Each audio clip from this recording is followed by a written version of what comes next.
That's right. It's another Monday, and that means the 420 Lifestyle Show is about to happen. Stay tuned. We got an extra special guest in the house today, and a great show's planned. Coming at you in just a minute.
Welcome. It's another Monday. This is the 420 Lifestyle Show. I'm Opus, and you're not. Carly's here, hitting the bong. Woo. Nice one. Hey, I like your shirt. I like my shirt, too. Where'd you get that great shirt? Tell me. Well, I got one from a really cool dude. Oh, okay, yeah. But it is available online at the new Cannabis Culture headquarters store. And who? CannabisCultureHQ.com, that is. CannabisCultureHQ.com, which you are now in charge of. Apparently. Yes, right on. Congratulations. Thank Congratulations. You. Thank you. Good Very stuff. excited about it. I'm really excited. This is, show number 30. We've been at this a while now. Woo. Yeah. Time flies when you're high as a kite. That's the Purrrfect. The old truism. Yeah. Oh, what? Woke up, it was Thursday, a month later. Hey. Sounds about right, yeah. Marijuana Man has just stopped in to smoke a joint. Hello, Mick and Carly. Hey. Hello, Marijuana Man. Marijuana Man. There he is. Don't usually see you here on Mondays. You're more of a Wednesday guy. I'm a day off guy on Monday. Yeah, day off on Monday guy. That's right. That's true. What else? We're going to be having... Our guest today is Jamie Shaw, by the way, if you haven't figured it out yet, or if you're not up to par. Didn't see the post I put up a few days ago. And what else do we got going on? I got a whole bunch of cool news. Oh, now that you're here, Marijuana Man, remember I was telling you about John Baird, and his secret meetings. Yes, who he was meeting with. So I might as well get this out right now. Here's some news you probably didn't know. Yes, it's true. There it is. Where is it here? Matthew Miller. He is actually the special reports investigator from Ottawa, and he works for Vancouver Observer. And he noticed that Baird had secret meetings with Barrick and Gold, Famey during a government trip, which he then resigned 5 days later. Well, this company, by the way, Barrick Gold, Famey is in Israel. So while he was there, apparently on government business. He was there during the Famey government trip. He was trying to get. I'm sorry, I'm reading this wrong. There's Barrick Gold's the company. He was Famey trying to negotiate release of him, but it was also planning his future. What is it? Private sector job with Barrick Gold. As long as he's gone. So that was the company. And what else was the other news we had? There's only 108 days till New Year's. That's exciting. In case anybody's wondering. You're welcome. I'm getting thanks from the audience over that one. That's right. We'll be talking about, a friend of Jeremiah's, Joy Davis, Liberal candidate forced to quit and step down as the candidate in Vancouver here. So much for Justin's promise to legalize marijuana. He now wants to have it heavily controlled and regulated. I don't know about that's the legalization that most of us have in mind.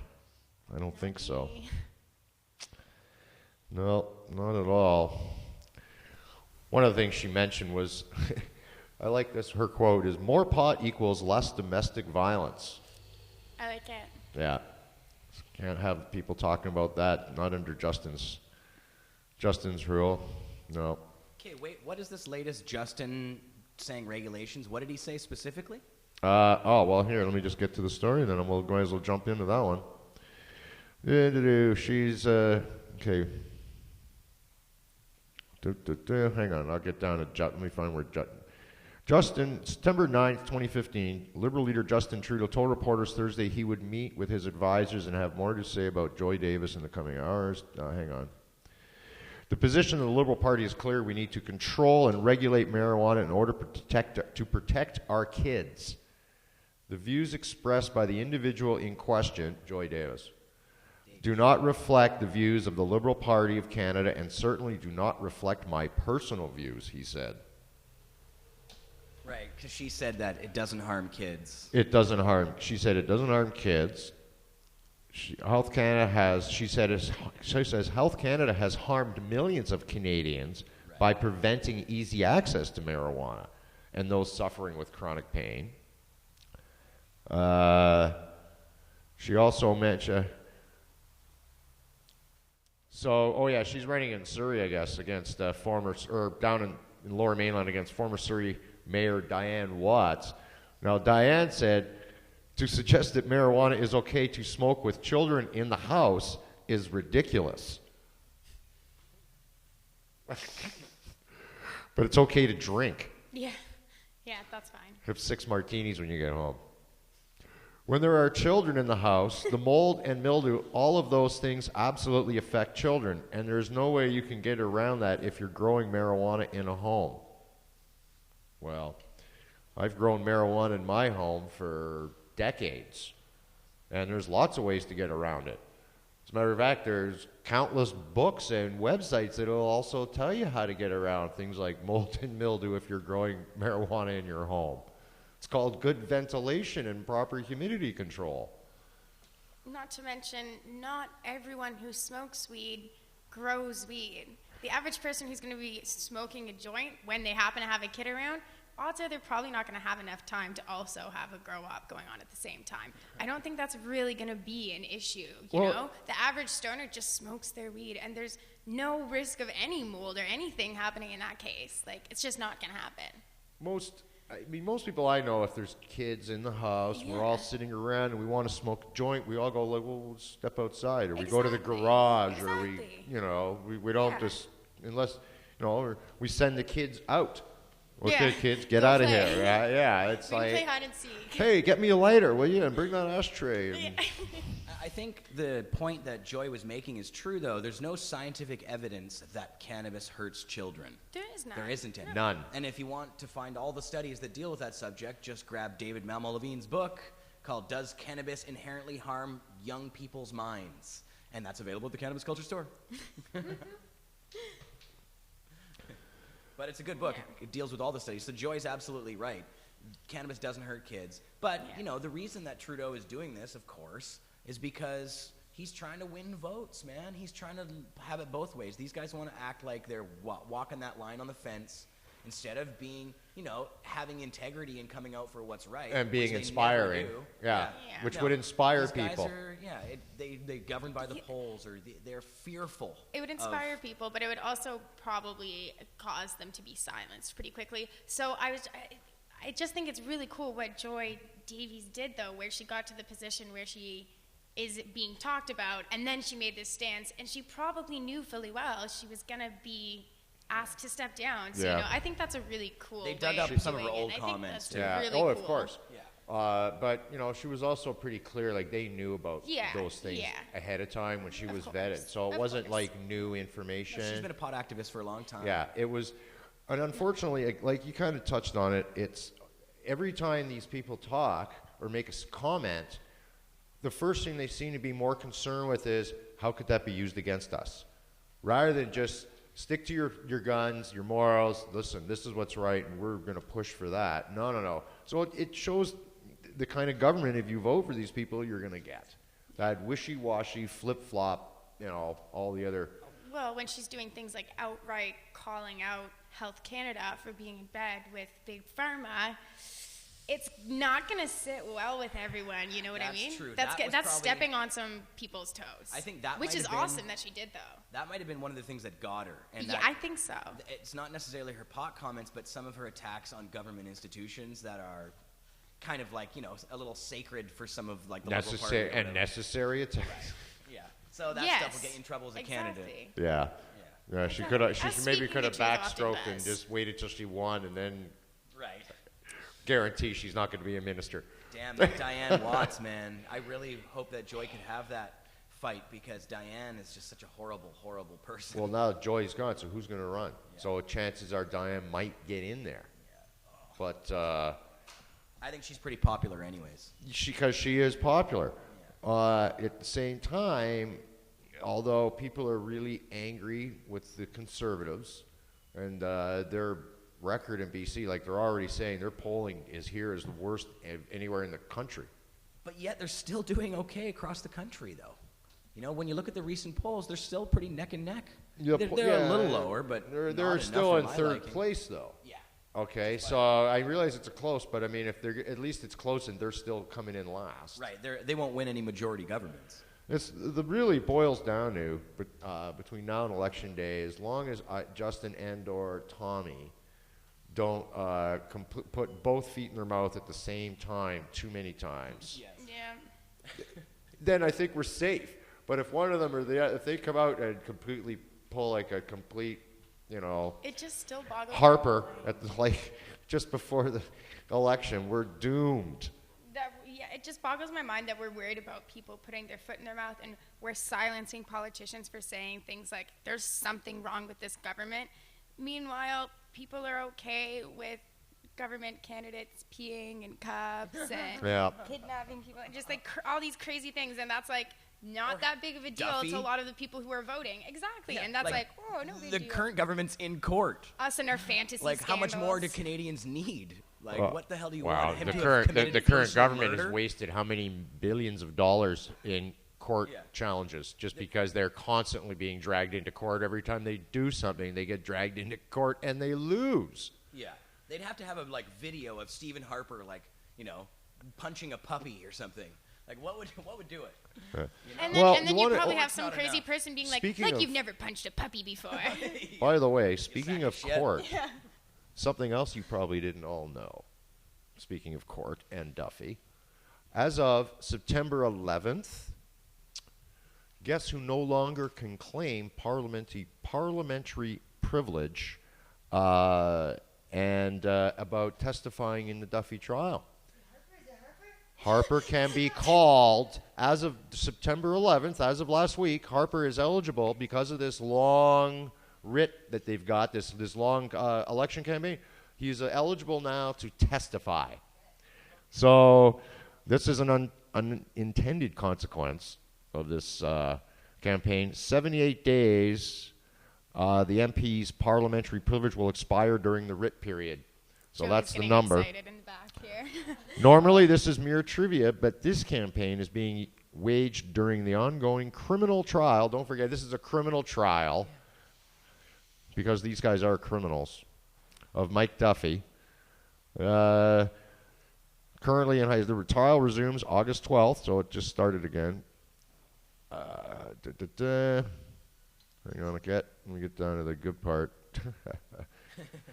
Okay, so if Harper did get subpoenaed to testify, he would likely claim his parliamentary privilege, like he did in 2007 when he was sued for defamation by Ottawa lawyer Alan Riddell. Court of Appeals. Okay, in 2004, the Ontario Court of Appeal found that the special privilege granted sitting MPs extends 40 days after Parliament is dissolved, and for an additional 40 days before the next session begins. And normally that more than covers the usual 37-day writ period. Here's where it gets interesting now. This time around, that privilege will expire at the midway point of the campaign on September 11th, which was just passed. When it resumes, the 40 days before the next session would depend on when Parliament resumes sitting and with the swearing in of MPs. But it's expected that, hang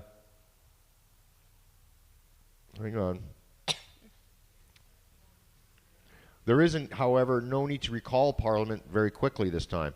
Several weeks or months may pass after an election before the session begins, and some have speculated that the House will not sit again until later in the fall or maybe not until early in the new year. Yeah, especially if there's a change in government. Guaranteed there's going to be a long pause before they sit. They got to pick a cabinet. There's a whole ton of work, the transition thing that they got to go through. So that will extend the time available where Harper can be called to testify, and he cannot claim privilege. So that's going to be fun. Oh, my God. So we can only hope that these guys are going to call his ass on the stand. I know the rest. You think it'll happen? Doubtful. I hope so. Well, you know what will happen? Even if they try, he'll try to block it, and they'll drag the thing out until it's maybe. But I don't know. It probably won't see it. I would love to see it so much, but I mean, you can't even the press that he invites to ask him questions don't get to ask him questions. What makes you think he's going to be willing to be put literally on trial? Like, he's going to do everything he can to avoid it. And everything. I mean, he's pissed the judiciary off severely. So at the same time, I could see some judge going, no, you're going to testify. We want answers, bucko. Would it be the judge who decides or the prosecutors, though?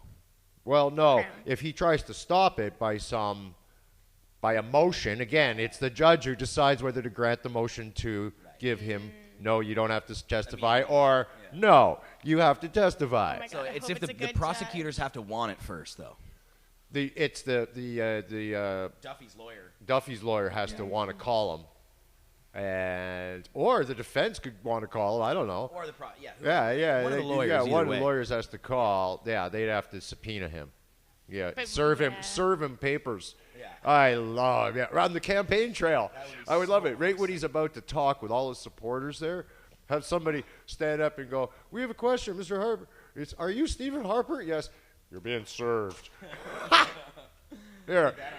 Yeah, you can just see the cameras all click, click, click. Flash bulbs going off. Gosh, that would be Let's get so cool. 420. Yay! Happy 420. I thought that was coming from the construction zone across the street. Me too. I was like, did something happen? No, it's just so they can hear as well. We want them to indulge in 420. See you there, marijuana man. See you, marijuana man. Keep it smoky. Oh, I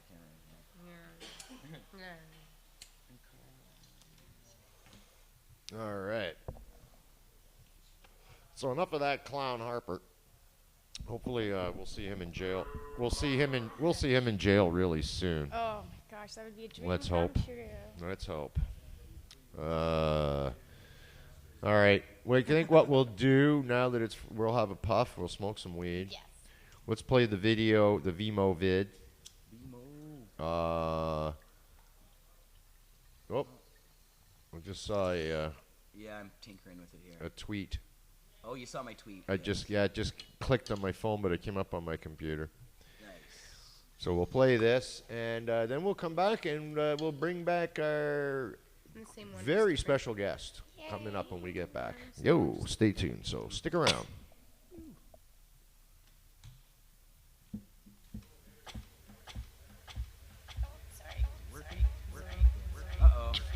It looks like Mick this is not a YouTube. No, it's a Vimo video. It's not Vimo YouTube. video. It'll just take 1 second. It's only giving me half of the video. Full screen. Oh, wait, maybe you can't full screen now. It's very odd. We got trouble Just with take me a this? second. It's Vimeo. It's different. Oh, there we go. There we go. You might have some graphics over top of it. That's okay. But that's about the best. Go to full screen at home. Yeah, go to full screen. It's really pretty. Hold on, I'm just gonna realign this thing so they don't get a bunch of junk on there. You're still on camera. It's good. It is a good thing to watch full screen. Yeah, it's a good one on full screen. It is. I really enjoyed it. Yeah, I watched it and I was like, man, I'm gonna put this on the show. This was kind of cool. Yeah. Okay. Yeah, there's some weird glitch going on. Oh God, I saw this guy wipe out on Facebook. Won a surf one today. I saw this guy. Oh man. Yeah, go ahead. You go ahead. What'd you see, Mick?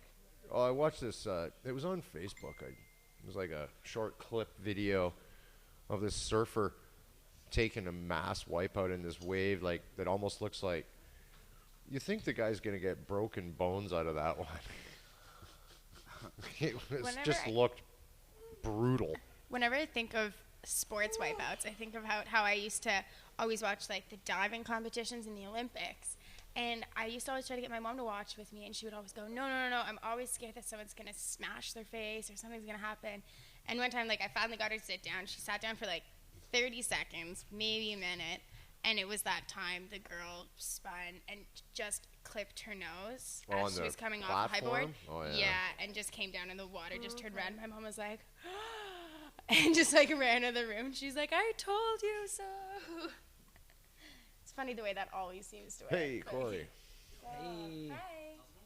Hey, chatters, just let us know if everything is the sound and every video okay. Just want to make sure that it's still working okay, because it looks like we've been having some oddness. And if there's any kind of weird sound, seems okay, they say. Okay, it's fine now, they say. Okay, we're going to try this video again here, Mick. All right, let's try it again. Okay. I didn't realize we were still on. You did? Yeah, you did. I told you. Okay, here we go.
Allons-nous promener, quel bonheur d'être né. Le chemin est si beau du berceau au tombeau.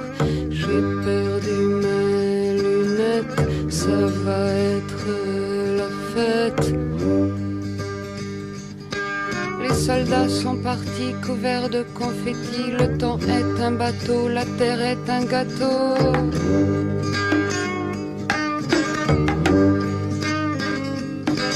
Le monde est un jardin, tenons-nous par la main. Le chemin est si beau du berceau au tombeau. Nous nous promènerons dans l'odeur du goudron. Dans les papiers qui traînent, blancs comme des migraines, blancs comme des mâles blancs près des chantiers dormants.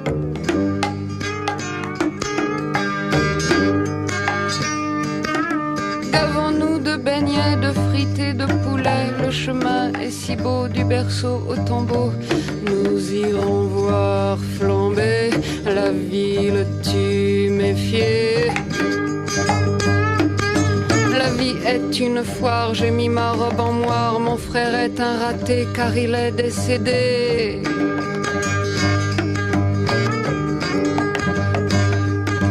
Allons-nous dévorer dans les hôtels meublés. Nous aurons des mégots au fond du lavabo. À l'aube les blessés cesseront de tousser.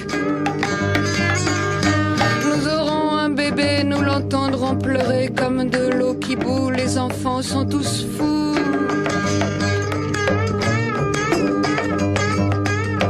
Allons-nous promener, quel bonheur d'être né. Le chemin est si beau du berceau au tombeau. J'ai perdu mes lunettes, ça va être la fête.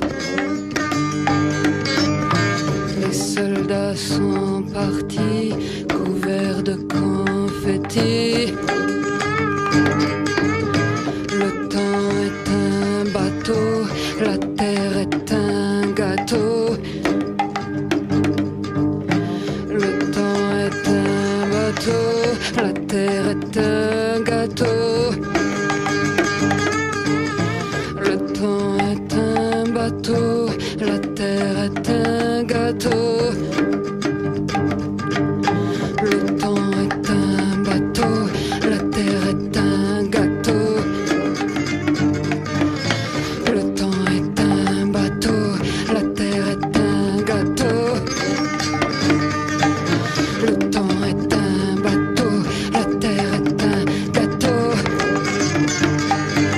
Le temps est un bateau, la terre est un gâteau. Le temps est un bateau, la terre est un gâteau.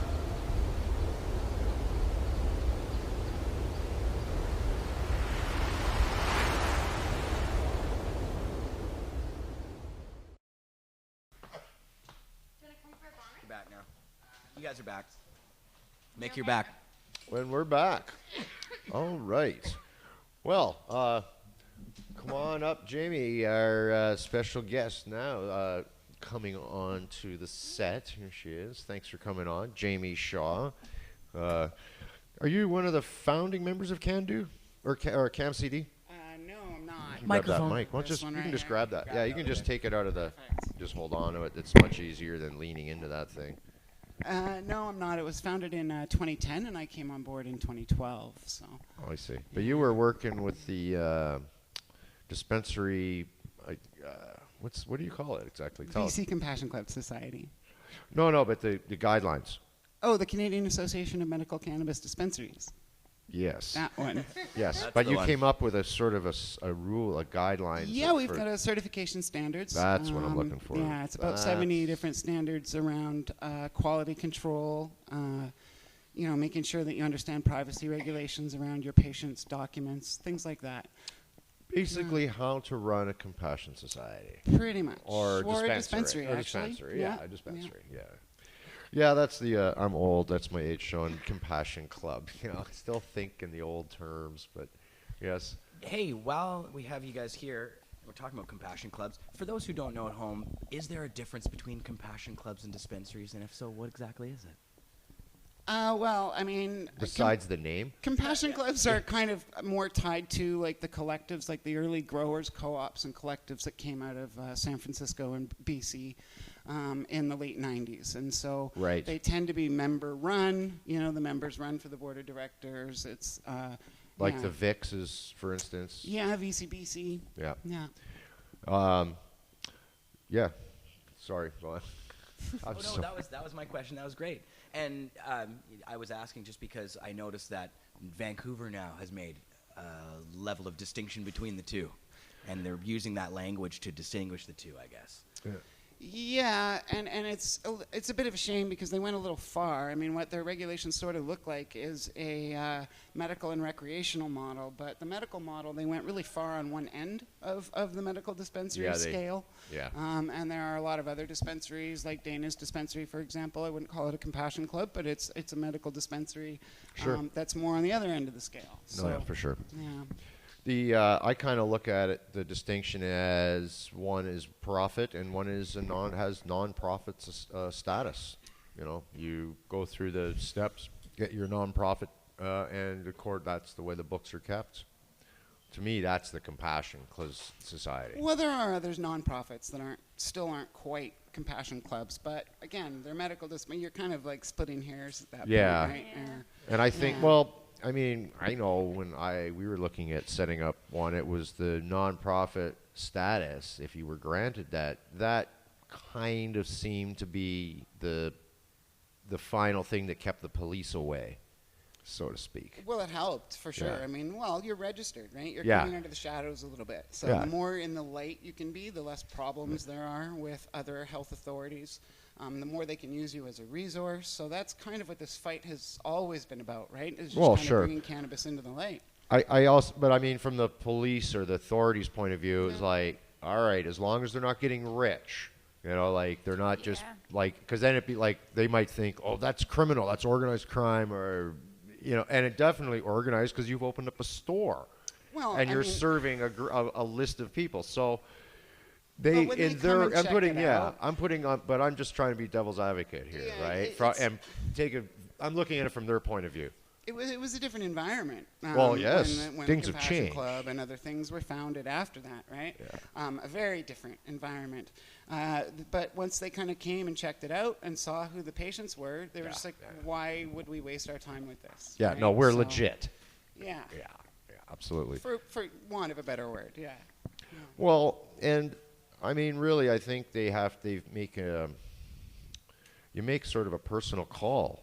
I mean, all the time, I would think that, you know, the authorities, the police, have to regularly, you know, okay, is this worth my time? Am I going to stop here? You know, they have to make a judgment call. And I'm pretty sure they realized, yeah, there's no problem here. And the complaints that if they do get neighbors complaining, they're usually unjustified. Yeah. You know. Yeah. Kerry Jang was on a call-in show with me in April, and he was talking about how he kept thinking they would send bylaw officers around all these different dispensaries and tell them everything they were doing wrong. Councillor Chang? Councillor Kerry Jang, yes. Yeah. And basically, every time they told the dispensary, oh, this isn't up to code, the dispensary would fix it instantly. And Yes, he was like, sure. he said other businesses were nowhere near as compliant with bylaws as dispensaries were here. Of right? course. So, Same thing happened with this very building. Years ago, the city would come around and tell Mark, and Mark would go and get it fixed, whether it was a fire escape or, you know, installing whatever it would need it to be done, and kept the building open. You know. yeah, well, it's important, you know. I mean, there's over-regulation in many areas, but for the most part, you're looking at public safety. You're looking at fire hazards. You're looking at things like that. So it does matter. Well, yeah, they're just enforcing basic building code and, you know, fire regs. There wasn't to anything over and above, I wouldn't think, that they wouldn't do to any other business, but they seem to single the cannabis community, the cannabis businesses out because we're easy pickings, and like they come looking for what can we do. Yeah. Where a lot of other businesses, you know, you open a convenience store, they don't come looking to see, oh, how can we do to make your life miserable? How can we wreck your business? That's, you know, so there is some animosity there, I think, that goes with it as well. You know. I'm speaking of the city. Well, actually, you know, we've talked a lot about their proposed regulations, and but now we have another issue. Health Canada sending out notices to a bunch of dispensaries. They plan to send in the G-men. Well, it was the same thing they said back in June when Vancouver said, oh, we're going to regulate dispensaries. They said, well, we're going to let the RCMP know, which, I mean, Kerry Jang and the councillors had already told everybody. And then we heard nothing, right? So we'll see if the RCMP decide to act this time. They weren't even specific in their complaint. We took quite a while to actually verify that the letter was real. City staff also apparently took a bit of time to actually find out if it was real. So it's all rather ridiculous at this point. But well, I think it's been confirmed it's real. oh yes, yeah, it was confirmed within about 12 hours or so. Yeah. Yeah. Yeah, I was reading an interesting bit about that, how, you know, are the RCP going to come in and overstep the VPD, and it's going to really look funny, like it's going to raise a lot of eyebrows. A lot of people are going to be, really, what does this achieve? And right in the middle of an election. Yes. It kind of makes you wonder. Also, why only the 13? There's only 13 dispensaries picked out. Why 13 of 100? They are deemed to be advertising, according to Health Canada. But a lot of those were not advertising. Oh, okay, only 13 admitted? Okay, because that's the number I heard, so. No, I thought it was that Health Canada said they sent 13 as Yeah, well. I heard it was Oh, just yeah. a specific That's what I heard. 13s were singled out. Health Canada Yeah. said that they. It was just like, yeah, it was like 13, and I think And- like and it Dana's was was based one on of them, and advertising. he's like, BC you know, Compassion Club. that's crazy to me. Victoria Cannabis Buyers Club. Like Yeah. ones that you would never think. You would think they would hit the ones that are a little bit more on the outer rim, but Or they're hitting actually ones that, advertising, they're yeah. hitting ones that are like really highly regulated and very good in the medical standing. So I don't quite know what's going on there. Seed companies got them too, actually. Yeah. There was at least one seed company who got one. So you have to wonder, is it this like a signal from the outgoing government? And we talked about this earlier, and how the one thing that, or the two things actually, the conservatives or this group of alliance bigots and racist people and prohibitionists they hate more than anything else is the marijuana group. They despise us because we were always questioning them. We always stand up. We always point out, like, no, you're wrong. We're in your face. We blow smoke. And they hate us. That and the Liberal Party. Harper has a thing for the Liberal Party that is something bizarre. He really does. It's been written about on numerous occasions. But they hate the pot group. Well, yeah. Well, the pot lobby. So I kind of wonder, what is this? They're outgoing, wreck everything, kind of get in your face, and when they're gone, we can start over? Well, I mean, Brett Settle was in Saskatoon telling Saskatoon that they needed to shut down that dispensary just about a week before the letters were sent out. So it may have also just been a way of appeasing their licensed producers that they're doing something about it, or their party base. Right? Prairie Plant, isn't he? Fundraising emails and. Was he Prairie Plant Systems, Brent Settle? Yeah. I thought so. Or their... Canada. Yeah, their other company. So, and is that how that works, I wonder? There's a question, because based on advertising, well, like 3 Happy Cats TV is not 3 Happy Cats Dispensary. Mm-hmm. That's true. That's right. That's very true. Yeah, where does the line get blended on some of these things? It's called the name. And what do? I'm not selling weed. This is a television show. Yeah. Are we advertising? No. It's a different company. Well, it's a different group. Jamie, I think you were there for the information sessions at the City Hall that we attended. And one of the strange things that kept coming up there was this whole talk of advertising. Mm-hmm. And the city themselves seem a little hazy on the issue as well, because at first they came out and said, well, as long as you're just not advertising to minors, or actually it's included in the literature that you can't advertise outside of your dispensary. But when they kind of got into the details of that, people asked, what are you allowed to say? You're not allowed to have a website then? Or, I mean, that's outside of the dispensary. Yeah. So they said, well, no, you're allowed to have a website. And what they were really getting at, it came out, was that they didn't want neighborhoods being flyered with those little leaflets. And so that was, I think, their intention of the anti-advertising part of the city council's whole, anti-advertising thing. But when people asked about advertising, they said, well, you can have a website, and as long as you don't advertise to minors, you should be fine. And they actually said, even the city council said, as long as you don't sell to minors, you should be fine. And that was how they left the first information session. Not until the second information session did a police officer show up who said that the dispensaries that are selling recreationally at all will be busted unless those people have a medical card like they do in the MMAR system or in some of these other systems, or a note from a doctor specifically for marijuana like in the MMAR system or MMPR system. And so this police officer had a whole new set of rules in the second session that they didn't tell the people in the first session. So it seems a little strange and hazy, all of it. Well, it sounds to me like some of it is that the federal government is trying to flex the rules that are in the MMPR.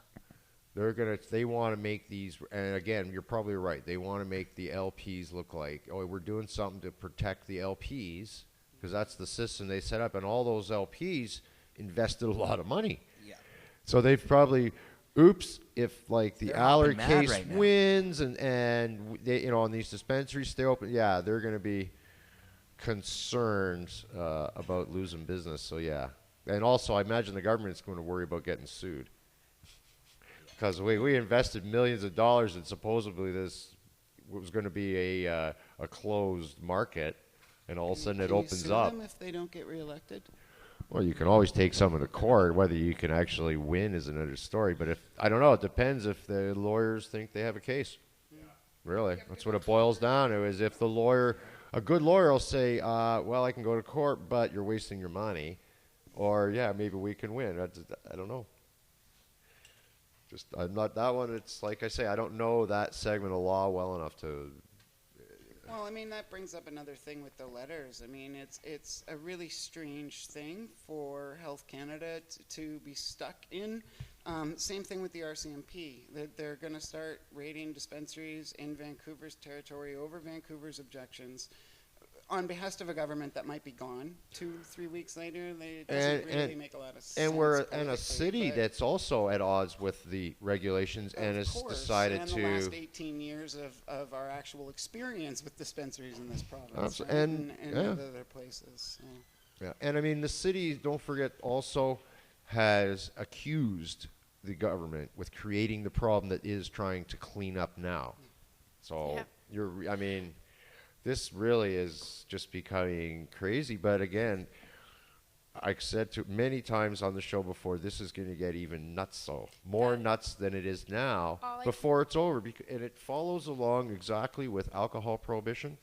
And right towards the end when they repealed it, it was the craziest, most violent, nuts times because they're all bucking for position. Well, where they're stamping out all the home grows. Right? That's right. Got to get rid of the small stuff. That only came back after decades. Yeah. So I don't think you're going to see it's not going to go away that easy this time. It's going to be very difficult.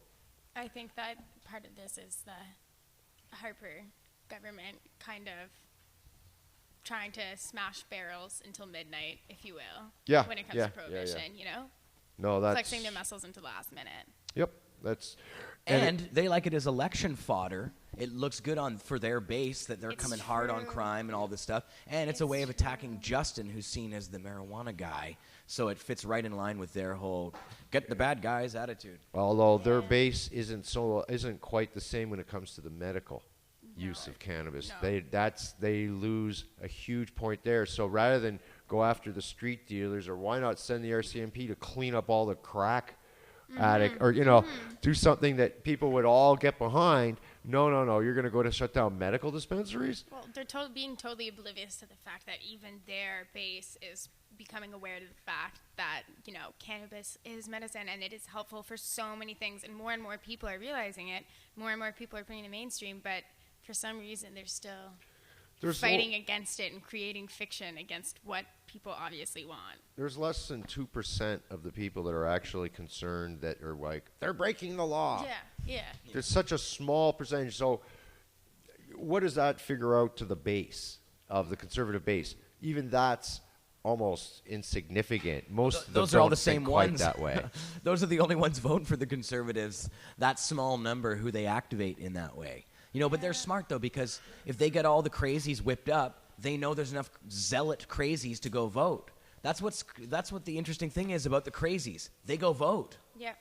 The people who have these passions that are so like, we need to do this, and they're all very, most people are normal Joes or Janes that don't really, they're not that crazy passionate about any election or issue, so they don't really go out and vote, sadly.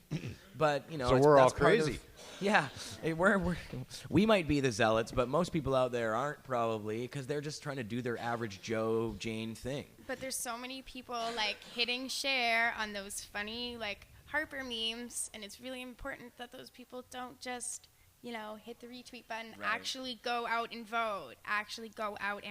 If you want to get rid of him. That's the other thing is people, I think, feel apathetic. So they like joking around. It's easy for them to do that stuff online. But when it really comes down to committing to going and doing something, they're like, well, how does it benefit me? Is it really going to matter much? And they always show in the studies, whenever politicians resort to negative advertising campaigns and things like that, it just turns voters off completely. Not from that party necessarily, but from voting in general. Yeah. And so that's why the conservatives do all that stuff. They know it will just make less people vote. And when less people vote, it's better for them.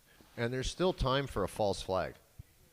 Oh, sure there is. We could have some terrorist attack. Yeah. An airplane crashes into Parliament building. God. Well, I think Canadian style would be more like a Cessna takes down a radio transmission tower somewhere in some mountain, and we lost cell service, and they're calling it a moose runs into a Tim Hortons, and moose in the Tim Hortons drive-through. Kamikaze moose. Yeah, moose in the drive-through at Tim Hortons. That's it. Homegrown terrorism. Yeah, exactly. Homegrown in the northern forest. I don't know if it's a moose in the Tim Hortons because you think it would be Muslims. Or would it be, I don't know, maybe instead of Muslims going crazy up here, we have the, what Muslims. are they? No, the Muslims. I was thinking of the voyageurs. Yeah. Crazy canoe guys. Oh. Yeah. That's how they get you now. Oh, Lord. Terrorist canoes? Yeah, for sure. They're like U-boats or something. That's it. So, anyhow, though, we all know. Show just gets out of hand We sometimes. go off on easily. strange tangents. We get for high. sure. It's about, we're almost an hour into the show. We're getting a good. Getting high. I have a buzz. question for Jamie. Go. Jamie, I'm wondering, because the Compassion Club was too close to a school, there were some efforts to subvert the new rules to allow you guys to stay. Because these new rules say you can't be within 300 meters of a school. Now, you guys were going to apply to the Board of Variance. Is that what's going to happen? We need to get turned down first, but we're expecting that'll happen. And then once that happens, we'll go to the Board of Variance and just kind of say, look, 18 years, we'll show them all the community support we have. We're hoping that that'll solve the issue, because it's, this is the same thing that kind of happened with the letters. The only actual consequence out of this is that our members are scared again. Every time Health Canada talks about changing their program or wants better press, and so start saying dispensaries are illegal, our members get stressed out. These are sick people that are already, fighting a lot of battles and don't need extra stress, and they keep getting this dumped on them by the government, frankly, and it's ridiculous. And it's unfortunately the same thing that sort of happened with the city regulations as well. And so now all our members are stressed out about whether they're going to have to move or not. And we can tell them that it's very likely we will get a Board of Variance, but we don't know. And so they're, still nervous about it. Right. And would it just come down then, if they denied you, you would have to move to a new location, and they would give you 6 months to do that, I guess? Yes, yeah. Right. Well, that would be terrible if that had to happen, but it would be a tough cut to the club for sure. It's a lot of treatments. Would you have to start over with the whole application process if you have to move? I don't believe so. If you've already made it to that point and that's the only issue, I believe you can, but I think you might have to go through part of the process again. They allow you, some parts of it. Yeah. No, you have to. Your first application is like the first tier. Once they approve you, or if they approve you, you're good. If they don't, they give you 6 months to find a new spot, and then you can apply for more time if you can't find a spot or something. They're seeming to be pretty lenient about the moving process and some of that stuff, but it doesn't really matter, because in the end, there's only spots for so many places.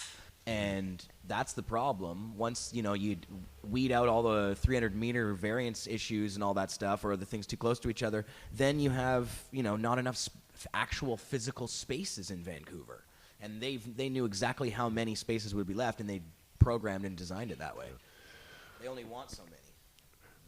Well, and as, Jamie, as you mentioned, too, the stress level, I mean, I'm an original exemption 56er.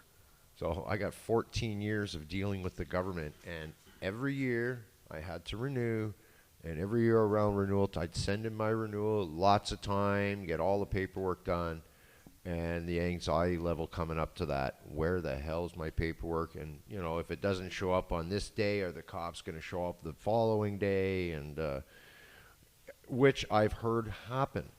In 14 years, I heard a lot of people having issues where their paperwork was late and the police showed up.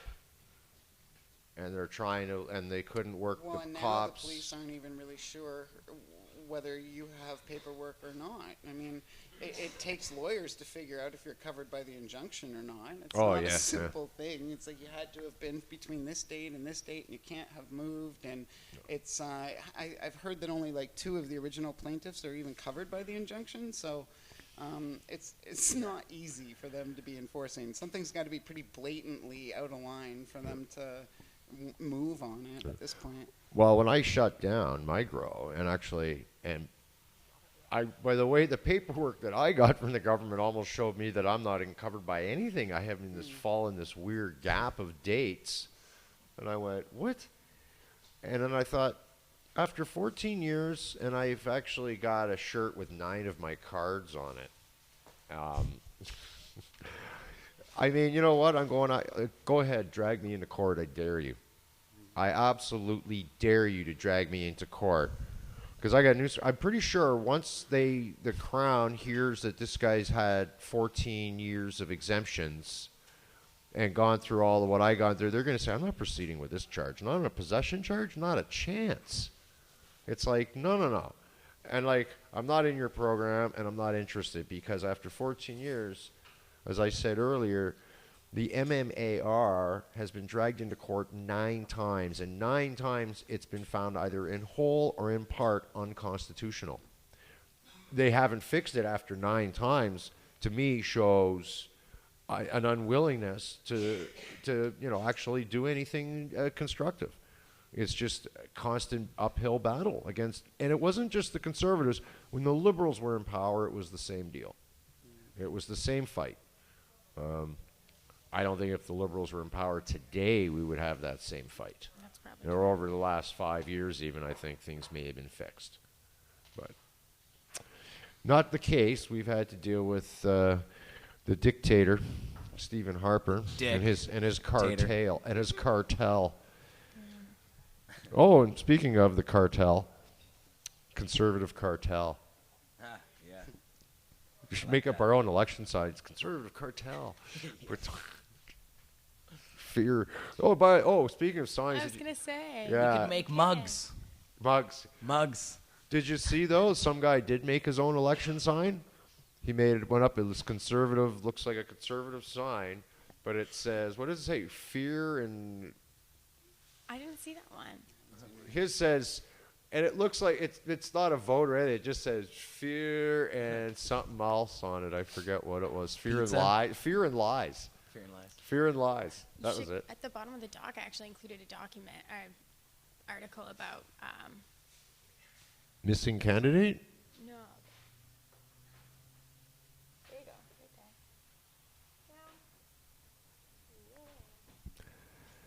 there. Oh, this guy. Yeah, here it is. Is that the link? Yeah. No, it's not the link. No. Unfortunately, that's the article. But essentially, it's an NDP guy writing in. Where is it here?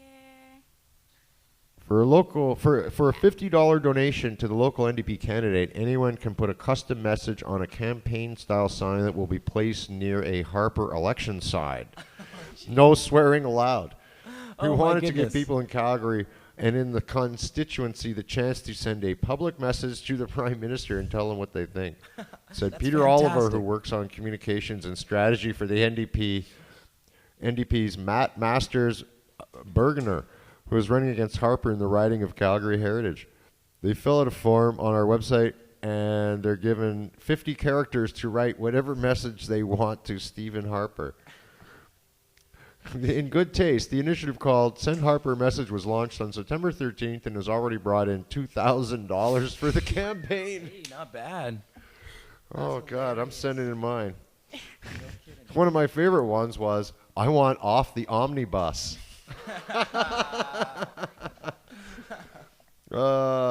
They've been a mix of playful and serious. There are no rules around what someone can say on a sign which features a small NDP logo as long as it's in good taste. So you can say pro-Harper things if you wanted to, but... You probably wouldn't be going to the NDP for that. No, you probably wouldn't, but they said that they're having people... The signs actually look kind of like a conservative sign, and then they surround these, like, fake signs around an actual conservative sign. So you see one conservative sign and then like 15 fake signs that are making fun of it, and it's so awesome. That's pretty cool. Yeah. I think the best thing would be to see Harper not win his seat. Like, that would be cool. Just no matter what happens, can you imagine if Harper did not win his seat? Did it to Mulroney. I know, it's happened before. It's not like it hasn't happened. Somebody That sends a in message. Riding better be working hard. Yeah. No, but it's just, you never know. Like, the people who are all like, oh, he's just counts on. It mentions in the article how he's rarely in the riding because he thinks it's just I don't have to worry about it. Mm-hmm. So he's like trying to say, well, then that's why we're putting up these signs to send him a message because he's never here. Yeah. Because he Maybe thinks, you do have to my riding is safe. Everyone will vote for me. And the way he's just so disliked, there's people might, even though they might be quiet about it, they might still go, no. That would be awesome. quietly. That happens a lot. Well, that's what happened in Alberta. You think everybody was like, yeah, NDP? No, they're all just. They went to the ballot and they went. I'm voting NDP. Yeah. Exactly. That's how it was, quietly. Yes. Yeah. Almost with their tails between their legs. Yeah. Well. For a lot of them. Well, because they were all switching. They were used to Exactly. vote conservative, and these now they're guys are switching, so they just lifetimers. Yeah. Now, Ralph Klein was real popular. Ralph. Did you know that Ralph Klein used to drink in the park? Yeah, and he'd go yell at homeless people. Yeah. Obscenities. Yeah. Yeah. Yeah. He No, got but busted screaming at homeless guys a lot of times. It was in the papers. long before he was the mayor, though. He used to go drink with the winos. Maybe he was in yelling at his old Bowness friends. Park. No, he was a wino way back in. Him and Rob Fortune hang out. That's how. Yeah. They're no good for nothing else, so they get into politics. Yeah, pretty much. Lovable sleazebags.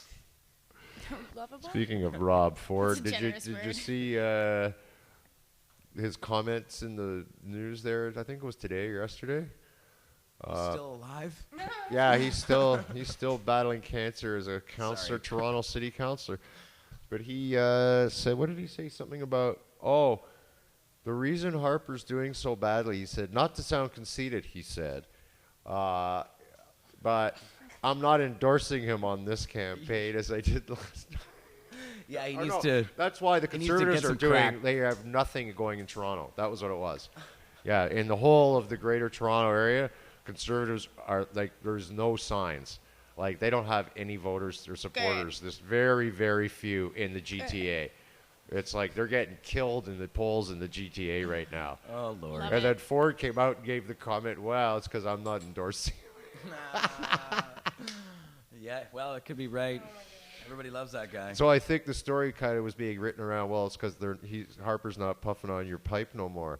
Yeah, he needs to. Harper should get a bag of crack, make some videos, and it'll be the most popular thing he's ever done. Yeah, and then he'll be back in. Landslide right? election. No, Canadians love that. Yeah. Crack. Harper on crack. That's just what we need. Hey, it's working for as wild as you can get. Donald Trump down in the States, what are voters thinking? Like this shit is insane. Oh, that's scary. Somebody needs to start some memes or something going on about, it says a lot about the people by who you vote for with weird pictures of Trump. Yeah. That just like that little off way of making fun of the people. Like it's not Trump we should be making fun of. It's the people who are actually supporting him. I know. That's the people we should be pointing It's fingers at and crazy. laughing. I know. This one person I had on my Facebook was just entertained by some of their comments, and they made a status like, "Oh, I'd vote for Trump," and I commented, I was like, "No, Why? Just because he successfully ran a business does not mean he can successfully run a country. He's a bigot, Right? Yeah, he went bankrupt at one point, More than once. Yeah. And who's taking over the show? Oh, Arnold. Oh Yes. yeah, geez. Arnold Schwarzenegger's taking over the boss show. What the hell's the name of that show? The You're Apprentice. The Apprentice. Oh, You're Lord. fired. I don't know. Whatever. You're fired. You're fired. You're fired. They need a weedified version of that.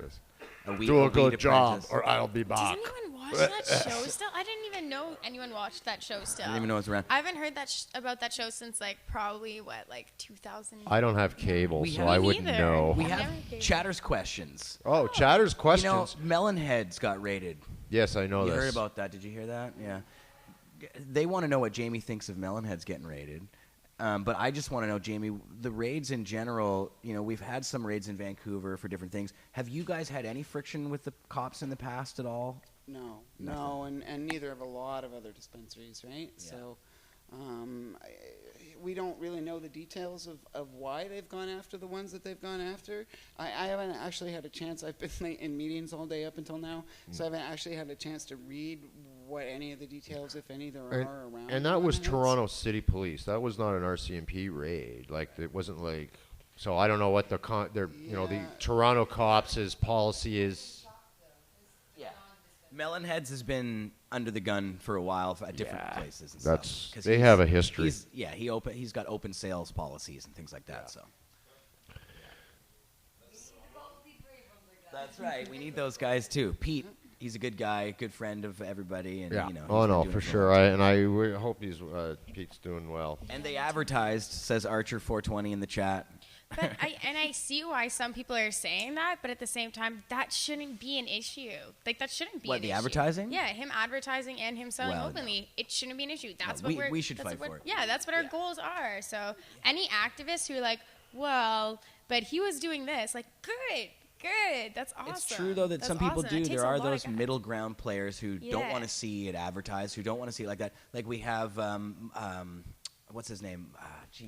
Mark's been battling with him. The guy from BC Coastal Health, Hayden, Mark Hayden. That's Mark his name. Hayden. Yeah, Oh, he's God. kind of a middle of the road kind of guy when it comes to some of the stuff. Although he seems to be kind of maybe switching his opinion a little bit, or we're starting to educate him.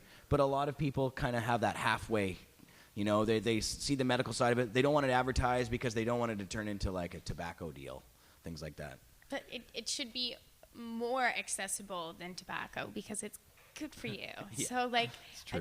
I don't get it. But yeah, I think it's awesome. Until they what can he was prove doing, that and pot I'm does excited something about that. bad somewhere, then let's be honest about it. Yeah. Pot doesn't hurt people. Yeah, well, we're battling that one. Was there another question from the chat? That Do we have another? Okay, here, let's go up here.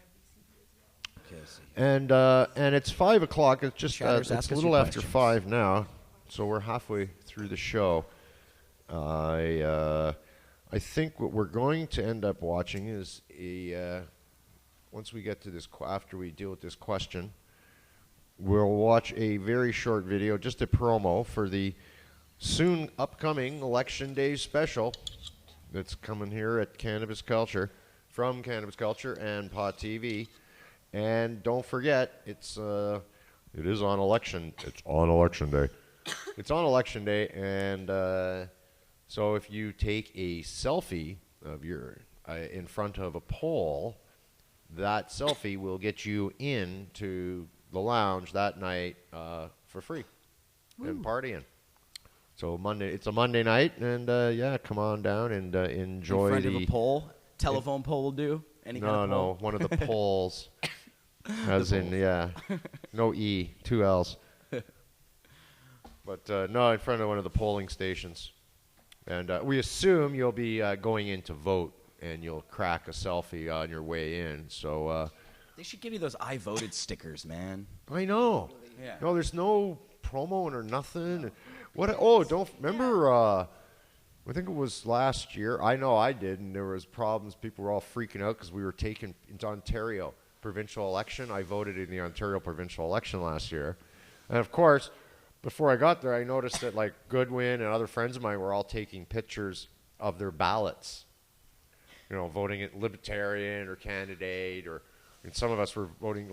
So it was kind of funny, right? And then I find all these like messages are coming through saying, "Oh, it's illegal to do that," and the elections, Ontario elections, is going to start prosecuting people who posted like Twitter shots of their ballots, because people were putting up on Twitter. They were just all kinds of people, not just our friends, but apparently a lot of people were doing that, just taking pics of their ballots. Okay, I understand that to a degree why people would maybe not want that, but I just don't think it makes sense. I think that you should advertise your political views as much as possible, and I think that a healthy democracy would have as many people constantly engaging in any discussion about politics as much as they can. That's not why. Yeah, but No, it's the reason they don't want people doing it's because that. they don't want the.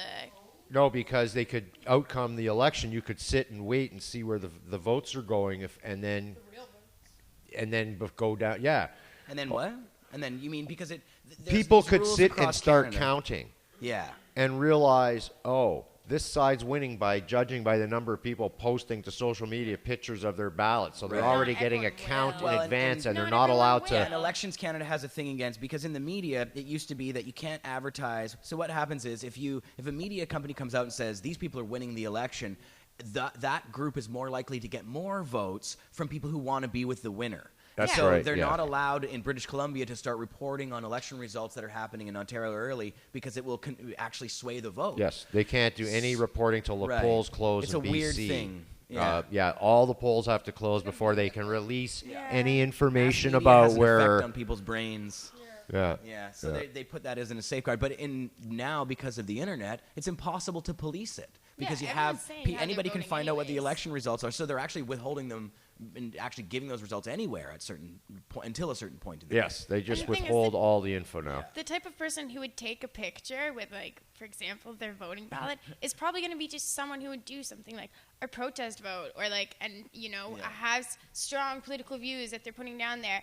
Probably not, like, a conservative who's going in. They don't like, let you do anything. again, They won't even again, let you wear a again, button voting into the again. damn. No, I can't That's wear crazy. anything political near the on the day of. I the think day that's of the silly. election. I think No, no you can fuck wear. Harper shirts people at should the. be getting. It just has to be a certain distance from the polls. I think it's 50 meters from the polls, like outside. Yeah. So if you were like 60 meters, you could wear it. You're safe. But So in theory, let's say you weren't eligible to vote because of like the new regulations and stuff. Could you, in theory, wear a fuck Harper shirt and like just dance on the No. sidelines of that 50-meter like? No, they'll limit? they'll get you out of there. Yeah, that'd no, be they don't so want good you though. around. No You can't- citizen, no. whether you're a voter or no, not, you're not doesn't allowed. matter. You're not allowed Yeah, to do no, it. they have strict rules against it. Very They'll send strict. the heavies after you, the election heavies. Got two guys from Health Canada. They're really, really big guys. Come out. Yeah, I little was, teeny tiny shirts. I was running for the. Same as the VP. We have a couple more questions for Jamie. Okay, here, sure, actually. go ahead. We Let's- have DeWeed King in the chat here. Hey. Yeah, our man. And he's got a two-part question, actually, and they're kind of related. He wants to know if you think, Jamie, that Health Canada coming down on the growers, or on people growing their own cannabis, is related to the LPs. Do you think that there's, I mean, that's hard to say motivation sometimes, but he's talking about the Allard trial and that whole thing. Does that have to do with their scheme? It's hard to say really what they're thinking, actually. But we were talking about prohibition earlier, and that was the pattern that followed as well. They licensed some companies to start making alcohol, and they went around and started closing down all the backyard sills and everything else. And we're only now getting back to a point where people can craft brew and brew your own and things like that. That's only been within the last decade or so. Yeah. So I think that's the bigger pattern that you're looking at. Yes. I think it'd be a pretty big coincidence if they weren't linked. You know, Oh, yeah. like, I mean, come on, these guys know what they're doing. Oh yes. Yeah. But who's to say? Motivation, it's hard to question. Well, and as long as they keep it in the Controlled Drugs and Substances Act, it makes sense from that point of view. It just shouldn't actually be in the Controlled Drugs and Substances Act. Like, that's where the problem is, right? Yeah. So, And which has been, Mark actually said how legalization easily comes is when the new government, that the new justice minister stands up in the House and says, Mr. Speaker, today the government has taken marijuana from justice and moved it into health. Just like that. It goes to another level of government. It is no longer a criminal measure. well, and Kirk Tusaw said the same thing at the end of R versus Smith. Well, he yeah. asked that he just told the judges, look, you're going to keep fighting about this in court, or you could just remove it from the Controlled Drugs and Substances Act. So, That's fortunately, right. they didn't do that, but...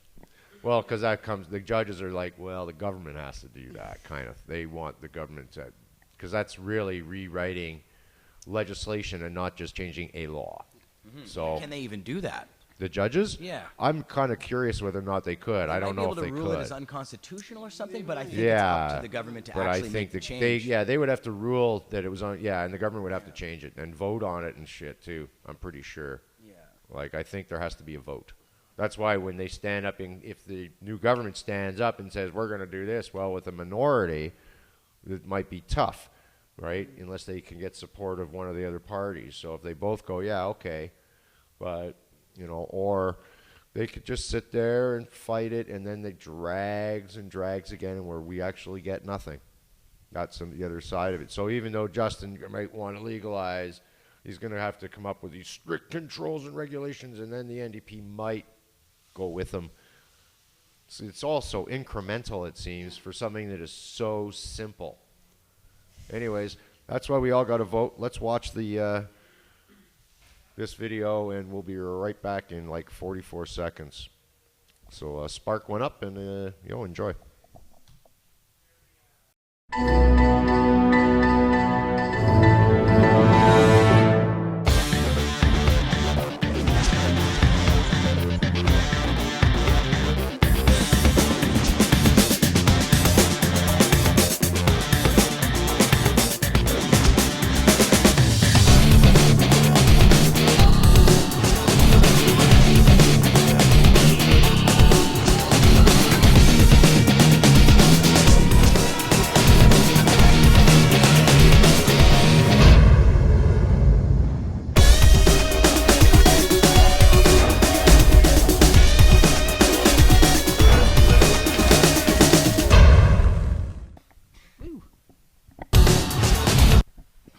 You're back, brother. You're back. Yeah. So Nice flick. join us on election night, and we will be having the 420 Lifestyle Show. We'll just continue right on into later in the evening, and we're going to party. We're going to smoke a lot of weed, and we'll be reporting So on much the weed. election, probably with our new big screen TVs. Have them wired up so you'll be able to scope out what's happening on those. Yeah, those are being delivered tomorrow. Those will be So really exciting. nice. Yes, the new studios are coming right along, by the way. We're going to have our professional pod TV studios. I can't wait. It's only been, I don't know, 10 years. Yeah, it's only, yeah, exactly. No, longer. Shh. No, for me. Oh. Yeah. Yeah. What was your first show, Mick? My first show? Yeah. Oh, God. I don't even, well, my first titled shows were the Sunday show. Oh, yeah, that's right. Yeah, but that just like kind of went up onto YouTube, and I used to actually record it on a film cam and then convert it to a CD-ROM, That's hilarious. and then send that in the mail by snail mail to Marijuana Man, who would then upload it to the Pod TV channel. So funny. That's awesome. So whenever that technology was around, I don't know, it just seems so long ago. Yeah, but I think we're looking at about the early 2000, like 02, 04, somewhere in there. I started doing shows. And then I don't know. There's just been so many. We have other chat questions here. Let's have there 'em. there was the second part of the Weed King's question earlier, and somebody else kind of voiced the same question. It's related to the first one. The LPs in town, or sorry, the dispensaries in town, they want to know if you think that's partially motivated by the government's work with the LPs. I know, again, it's hard to know these things, but, you know, have you guys, when you guys have been in the consultation process, did you guys go and meet with the government, and did you pick any of that stuff up? Was there anything noticeable that you could, see where they were going with this? In terms of the MMPR, Well, you know how they when did. they first came out with Yeah, it? they were doing this. Yeah, we through CamCD, this was just a little bit before my time. CamCD was consulting with them, and then there was a bit of a thing that was said in the press by one of those dispensaries that pretty much cut off all consultation. Oh. And then Health Canada has, ever since said, no, we've never talked to dispensaries. No, we don't do this. But they admit themselves that they consulted with dispensaries, right? And Yeah.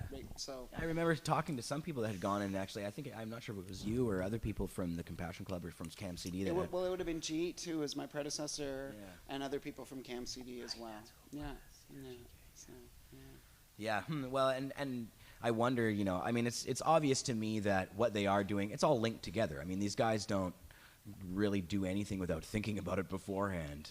And, they have a plan, and their LP plan doesn't work if you have dispensaries opening all across Canada and police who aren't willing to bust them. It just doesn't work. And the government knows that. It undercuts their whole thing. So, of course, they're pissed. I don't know if it doesn't work. I mean, there are a lot of people in rural areas. I think if they provided some of the education and knowledge that the dispensaries have and impart to their patients, they could probably make it work for different people than the dispensaries Sure, serve, I think but- it does work, but it doesn't provide them the monopoly they want. Well, there's that.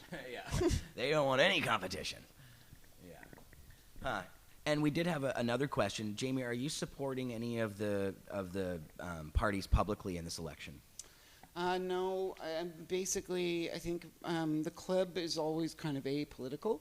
CamCD tries to be apolitical as well, but in this particular election, it's an interesting scenario. So we've got That's an interesting way to put it. very political, maybe. Yes, very diplomatic. But yeah, we've got one party that's been pretty clear that they really don't care about they medical suck patients. serious They shit. really- you can say that. You might say that. There's different ways. We're all going to say different things. CamCD in won't different put out a ways. press release saying that specifically. but- No, because we honestly want to work with any government that's in there. We've been asking for 18 years. Just develop some simple regulations. We've given them simple regulations. We've told them exactly what they've been doing wrong every single time. any one of the other three choices, I think, at this point, at least gives us somebody that we can talk to. Yeah. And that's as much that's, as we know. No, you open up the dialogue that's better than what we have now, for sure. Yeah. I just think, though, that the problem is, even with our other choices, they still think they know more than we do. You know, they don't look and say, all right, you guys, you know what, we're going to come and we want to have the dialogue. Tell us what to do. It's always the other way around. And unfortunately, this is what and it's not just in our issue, in the weed issue, but it's in all government, layers of government, is they're constantly telling us how it's going to be when they're not listening to what we're telling them. And that seems to be a huge problem. So again, especially though, in this industry, Campsie, we're the guys who have all the, when they keep talking about, we need further studies, but they don't come talk to the people who have been doing it for a lifetime. Or they don't go look at all of the websites that compile all of those studies. And or even ask us, well, can you send us to a couple of good websites? Sure, we know where they are. Like, well, and I think that's what it takes. I mean, I think Vancouver's sort of an example of that. I mean, we didn't get exactly the regulations we wanted, but it flew in the face of the federal government in order to do that. So they actually took a pretty big step. They were dealing with a lot of different concerns that hopefully can get worked out and removed from the regulations at some point. So it was a good first step on the city's point, but that came from talking, right? Talking to the politicians, talking to your local representatives. If we could get the political parties to discuss the Health Canada letter to the dispensaries in some sort of way, that would be beneficial. But they're not really talking about that, right? So it's up to us to go and make that an issue. Not only vote, but if you're at rallies, if you're allowed to submit questions to your candidates, ask them those questions. Don't just say, legalize or not legalize. Say, what do you mean by legalize? Frame your question. Exactly. Yes, And if we have those conversations and we have enough of those conversations, then they'll start to be educated the way the majority of the population is at this point. And it's actually, if you're going to I know a lot from going to all candidates meetings, and one of the great tricks to do is actually write up your questions before you go. And just have it on a piece of paper. So when they say, okay, we're going to take 5 minutes, people can, put questions in a box. And usually what they do is they pre-select questions.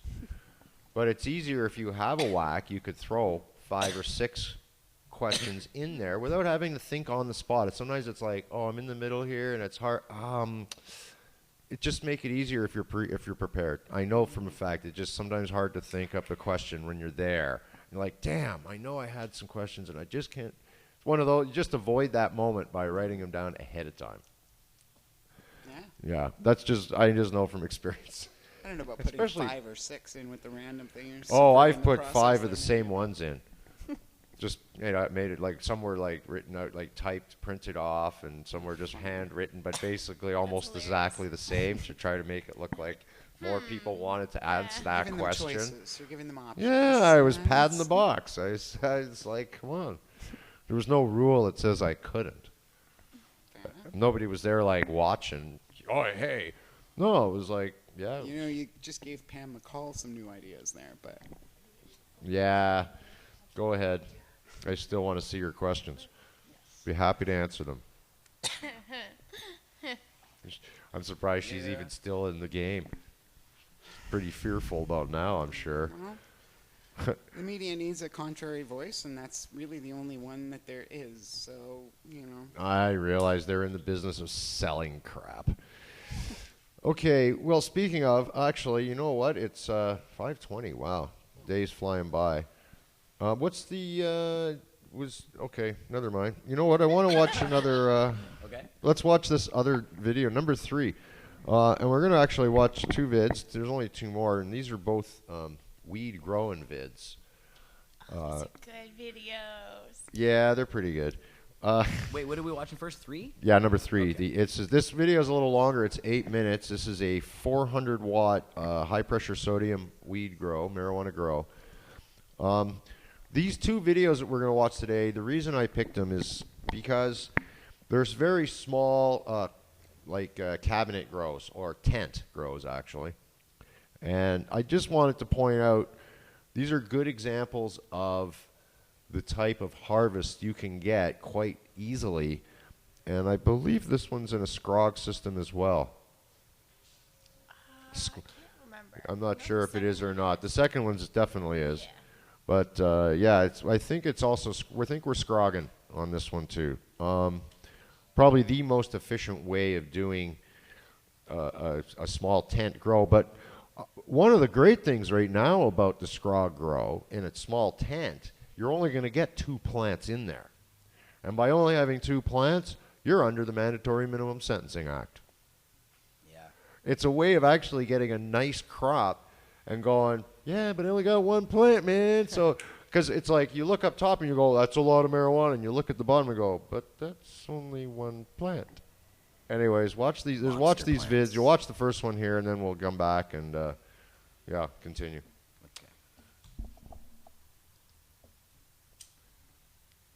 What's up, YouTube? Welcome back to part 2 of my 400-watt closet grow journal. If you haven't seen part 1, you can check it out right there.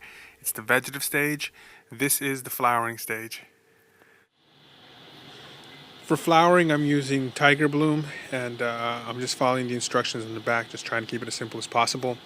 I'm also using GrowTech's Pro Silica, and I'm following the instructions in the back as that as well. So this is the end of week 1, and the plants are really stretching. All I'm doing really is trying to keep the branches that come up, I'm just trying to push them underneath the trellis. And it's growing pretty fast, and I'm expecting 2 more weeks of this growth, so it's going to be kind of difficult to keep them underneath. Really bushy. I haven't trimmed them up yet. I'm going to lollipop them. It's the end of week 2, and there is a lot of growth, about 3 to 4 inches from the last time, or from the last week, and I'm having a lot of trouble keeping them all down. There's a lot of side branches that are coming up, and they're not growing as fast as the older branches or the main branches. So I have a problem where I have a branch like this one. It's long, but it's not long enough to reach the next line on the trellis. But by next week, when it will be long enough, another branch would be strong and in its place. Flower development is coming along really nicely in week 2.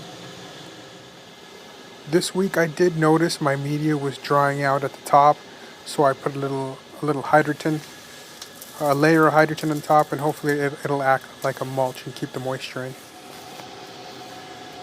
I also noticed that the light was not penetrating down through the canopy, so it's time to lollipop these girls up. So the idea is, when you remove the lower branches, the plant energy will redirect to the other branches. And the bigger branches have the bigger buds, so all the energy will transfer to those flowers. So by the end of week 3, these plants are developing buds really good. They're still stretching. Hopefully they stop, because I don't know what to do with the stretch anymore. It's just too much. The buds are really starting to get developed pretty fast, and the trichome production is crazy. I don't think I've had another plant where it started producing this early. Time to flush. I use Floor Clean, and I mix that in 1 gallon jugs. I flush the plants with twice the amount of water of the size of the pot, so if it's 1.5, I give it 3. So this is the end of week 4, and the buds are really starting to swell up now. Really good size to them. These are going to be massive. I mean, this is end of week 4. I got 5 more weeks to go, and they're this size already. So these are going to get really, really heavy. I'm going to get some really good weight out of these. And the trichome production on these, crazy. All right, so this is the end of week 5, and the buds are continuing to swell slowly. What's really noticeable now is the smell. I came home the other day, I opened the front door, and I got hit with a wall of skunk. I was like, what the hell? I'm exhausting. I'm putting the exhaust into the attic. Somehow it was coming through the air conditioning vents. So I just went into my tent, I put the carbon filter up really quick, and it took care of that problem. The plants smell good though. They smell like lemon, pine, skunk. And when you rub on the branches, it smells like an artificial strawberry. End of week 6, I got these plants on cruise control. I'm not doing anything to them. I haven't changed anything. The buds are not growing anymore, but they are producing trichomes. So I did run into a problem this week. I have an infestation of fungus gnats. I made a video on how I took care of them. You can click right there if you want to check that out. So by the end of week 7, the plants are still growing. The buds are still swelling, but it's barely noticeable. I only have 2 more weeks left, so they're pretty much on cruise control. Nothing's changed. Nutrients stay the same. Buds are looking nice though.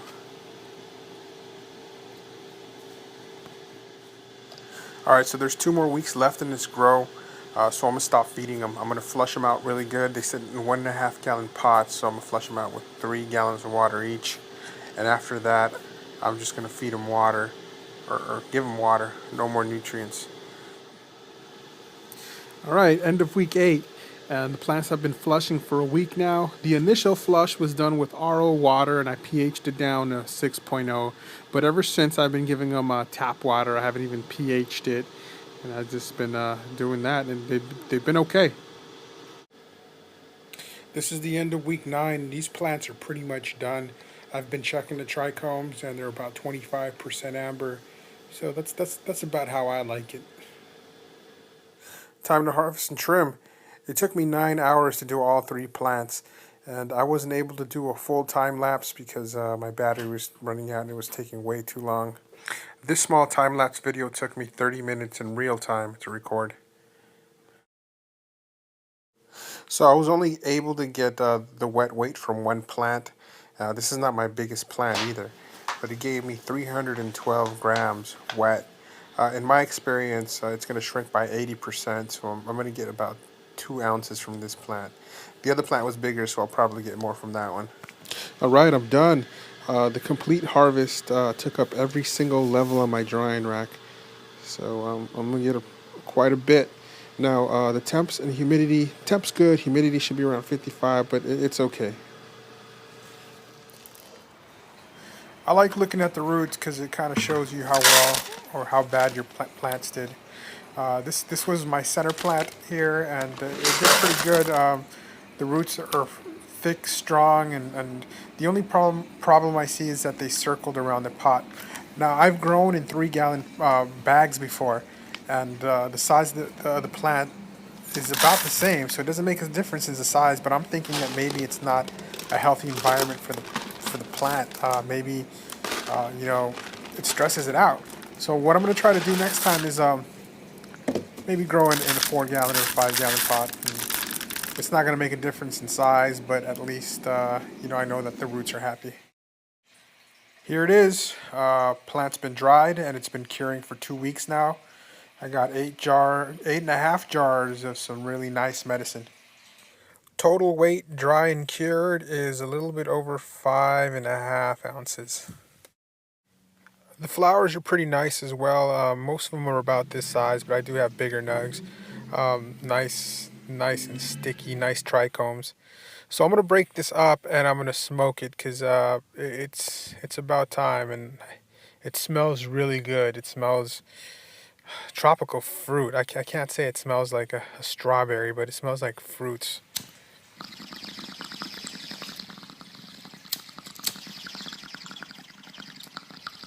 I'm getting like a honeydew taste. Yeah, maybe some tropical fruit, some honeydew melon. It's definitely fruity.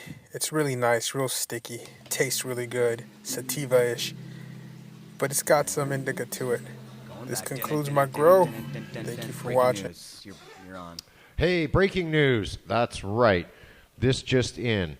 Besides, I'll talk about this grow in a minute, but apparently it's what is it now? The Information Commissioner is taking Harper to federal court to have the Prime Minister's office turn over, I believe, 28 pages of redacted documents that they've withheld due to the Duffy and investigations. On the Huff Post, yes. Jody Emery over there in the back is, they can't hear you, Jody, but I can hear you, so I will just repeat what you say. And yeah, that's good stuff. What was the other thing? You told me something else earlier. Oh, Elections Canada. Apparently, nobody, the elections people aren't allowed to tell you this, but we are. And, or even if we're not, we don't give a shit. I will. So, if you go down right now to any elections Canada office, apparently you can vote. You can just walk in and vote. With your ID, proof of address. So I guess you still need, though, the proper ID that your address matches up to where you're registered to vote. But yes, you can vote today. So apparently these are just not any type of scheduled advance polls, but just something that, like I say, due to the Harper government's changes of the rules, they're not allowed to tell you about this stuff. But we are. Or if we're not, we will. That's the way it works. Harper wants the polls open early before any of the stuff gets out. Yeah. He's like, go vote now, go vote quick, now, get, quick. vote for me now before while you still think you might. Before you can take it back. Yeah, before you regret it. Yeah, can you take your vote back once you put it in, like before the end of the day? No, I want to change it. Yeah, don't wait. Just hold on. Don't regret it. No. Yeah. Oh wow. I'm pretty sure that the last video we were just watching was a Scrog. It's got the. It does. Yeah. All right. Yeah, it's got the square, the grate type of thing going on. I'm pretty sure one of the problems that guy had with that one was the fact that his squares were too big. We have another one here. This is a 4.5-minute video, and this will actually show you how to install a Scrog system. I myself own some prefabricated plastic screens that are like modular, so they snap together, and you can actually make like a whole room of them. That's so cool. Yeah, but they're a little bit hassle to mount and stuff like that due to the mounting system. Yeah, it's okay, but for doing 1 or 2 plants, they're awesome. But this one is cool. This one's just a staple gun and some string and a wooden frame, and this one actually works pretty good. One of the really neat things this one does is it's adjustable in height. So there's a little bit more thoughts gone into this. Check it out. Watch this. This guy grows a nice whack of weed out of this too. Oh my gosh. What's up, guys? Buds on Buds here. Today we are going to be installing the Scrog onto the Blue Dream in the 5-gallon DWC. And currently this is in a 2.5 by 2.5 by 5 foot tent under a 400 watt metal halide. Once it switches over to flowering at the end of this week, it will be a 400 watt HPS. So basically I just wanted to get some before shots of the plant before I install the screen. As you can see, long branchy material. Early on in this plant's life I topped it quite a bit and did a ton of super cropping, and then I just let it go and grow natural for about the last 3 weeks. And what that does is basically it creates a really nice structure down here for the Scrog and branchy material up top. Now what I'm going to do is go through and super crop and or basically weave these in through the netting and let them veg out for the remainder of the week, then flip the switch to flower. I have installed half of the Scrog. As you can see, the left to right strings have been laid down and stapled. I have weaved in some of the branches. Now I will be starting on the vertical strings, and that will get the rest of them down. You can see the Scrog is done. The plant is completely underneath the screen. There are definitely still some bare areas, namely, right here, basically all along the edges and the corners. For the remainder of this week, this plant will be in veg under the 400 watt metal halide. I will continue to weave the branches into the screen, and I will also do that once I switch to flower on Sunday. And for the first 2 weeks of the stretch, everything really should fill in nicely. It's been right around 4 days since the Scrog has been installed, and as you can see, after the initial tucking of all the branches underneath the screen, they have perked back up and are reaching up towards the light. As you can also see, the screen is pretty much filled. This back right corner, I don't really have any place for these to be tucked back anymore, so that's not ideal. But as you can see, there is basically one more layer for all of these to be pulled back, and the ones back in the corner. So that's what I'm going to be doing right now. So it's been 2 days since the last tucking of the branches. It is Sunday, and this is going into flower tonight. I'm going to do one last round of tucking of the branches, just to even everything out, try to get everything just a little bit lower. I might raise up the screen about an inch. As you can see, it is adjustable.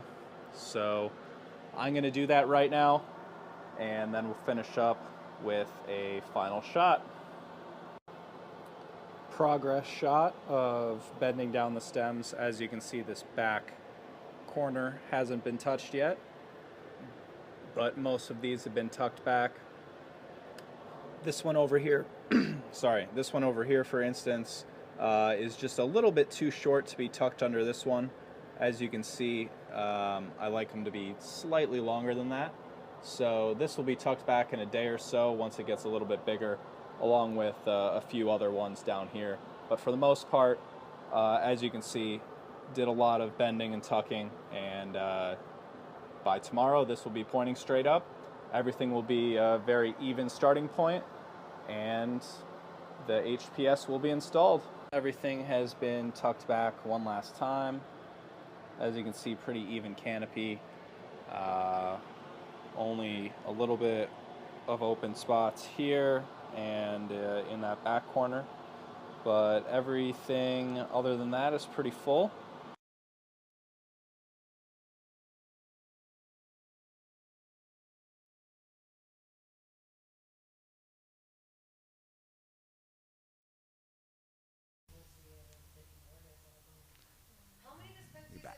You're back.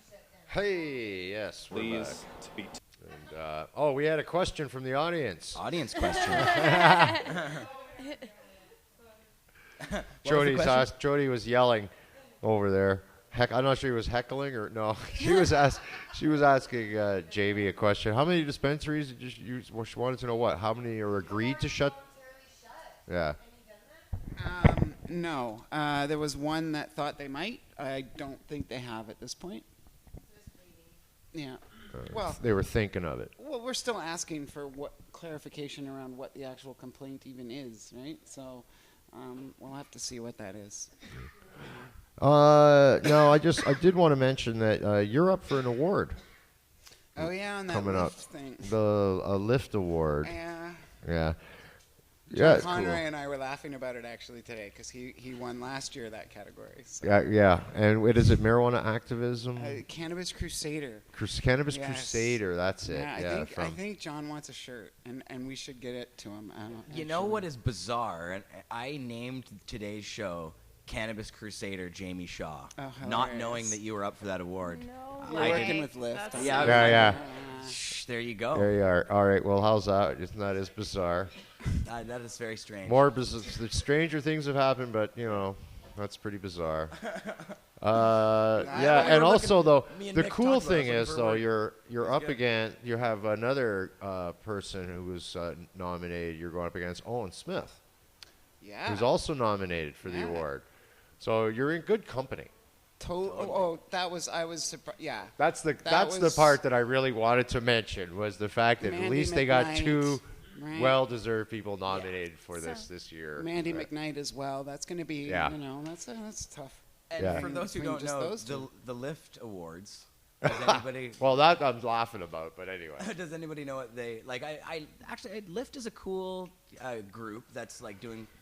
They do social media stuff. I think we're like ribbing them and stuff, but they do some good stuff. Yeah. And the awards, I think, obviously they deserve some ribbon. It's a little gimmicky, but they deserve some ribbon. But yeah, it's all good. No, it's well, I wish you well and good luck. Well, thank you. Yeah, there's also I want to see the shirt. in like December, I think there's an American group that's doing cannabis industry awards here as well, and those are really interesting ones because they're cannabis industry and it's not medical cannabis industry. So It's it just includes industry manufacturing, awards. technology, and stuff like that. So Right. yeah, I'm looking forward to that Products one and- too. It's award season. Yeah, apparently. It's award season. Every culture has to have their awards. That's right. It's true. We have to It's true.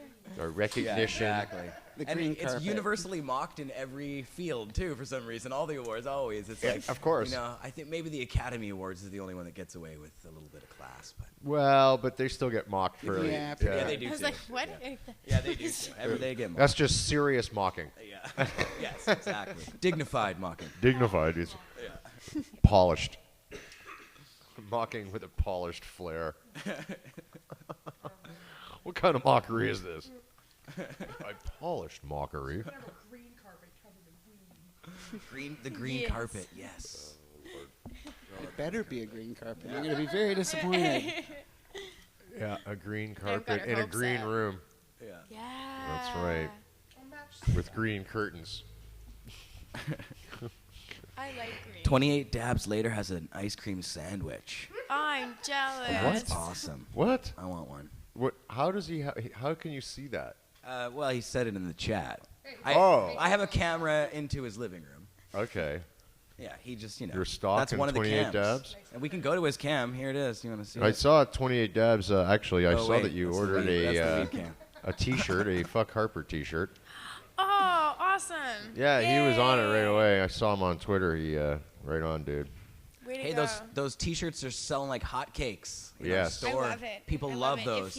It feels like a second skin as soon as I put it on. It just feels We're natural. selling a lot of them. Every single day. Yeah.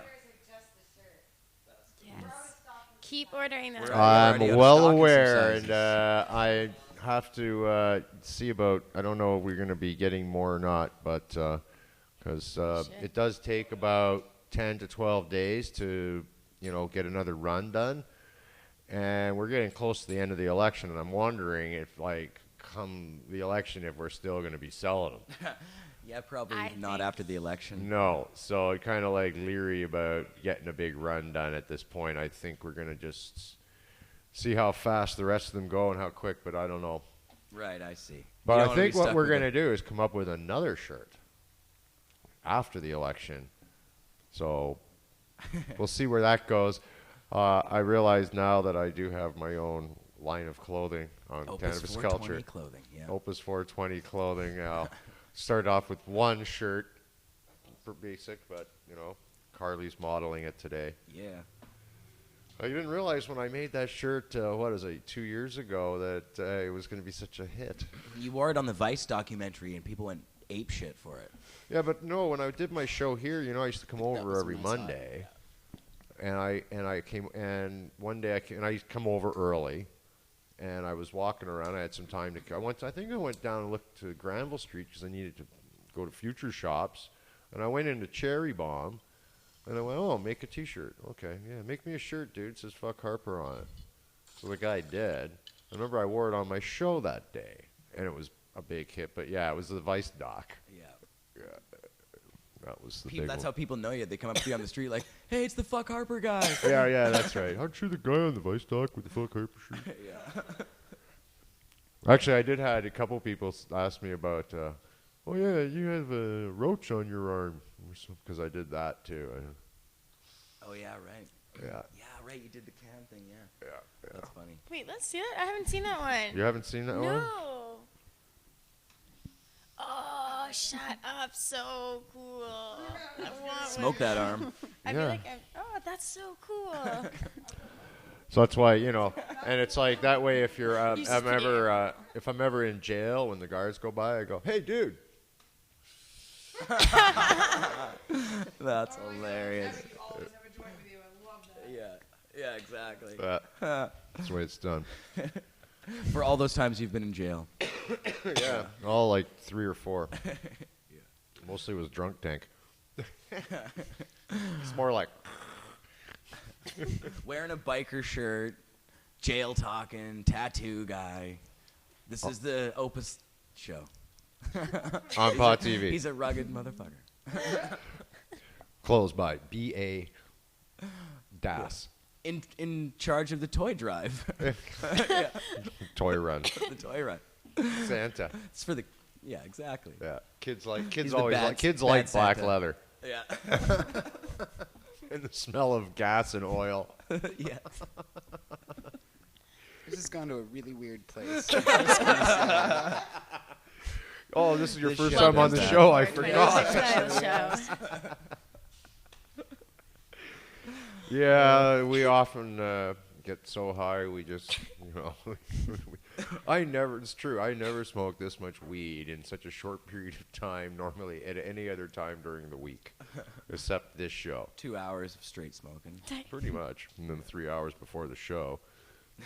Yeah. Gotta get Yeah, prepared. that's true. It's true. The funny thing is, I always know that I'm gonna get really high on the show, and I always know I'm going to smoke for and then, but even leading up to the show, I'm still taking bong rips because I'm trying to get ready, and how you're just When you're when around you're getting ready, the you people that are need doing to this keep stuff smoking. and we're all together, Yeah. we smoke a lot more. Exactly. We just hammer it because I don't Yeah. know. When I'm by myself, I do smoke a lot when I'm by myself, but when I'm with people, it's that social thing that you do. And when you're with a lot of people who smoke pot, It's just like everybody's bong like, rip, "Hey, look what I got! bong Hey, rip, hey, look what I got!" bong rip. And if Johnny B's around, then it's like, "Here's the hash in your face." It's like, or Al, yeah. The people, yeah, they just have the supreme stuff, and you only really need a little bit to get super high, but they give you a lot. And then we usually have it in a delivery system that's even kicks it up another notch, like bong rips and Yeah, Right. sublimators. Awesome, yeah, dab sublimators units. and Yeah, sublimators. Yeah. Mangoes everywhere. Mangoes mango. everywhere. We're just up to our ankles Bob in Marley mangoes. drinks. Oh Lord.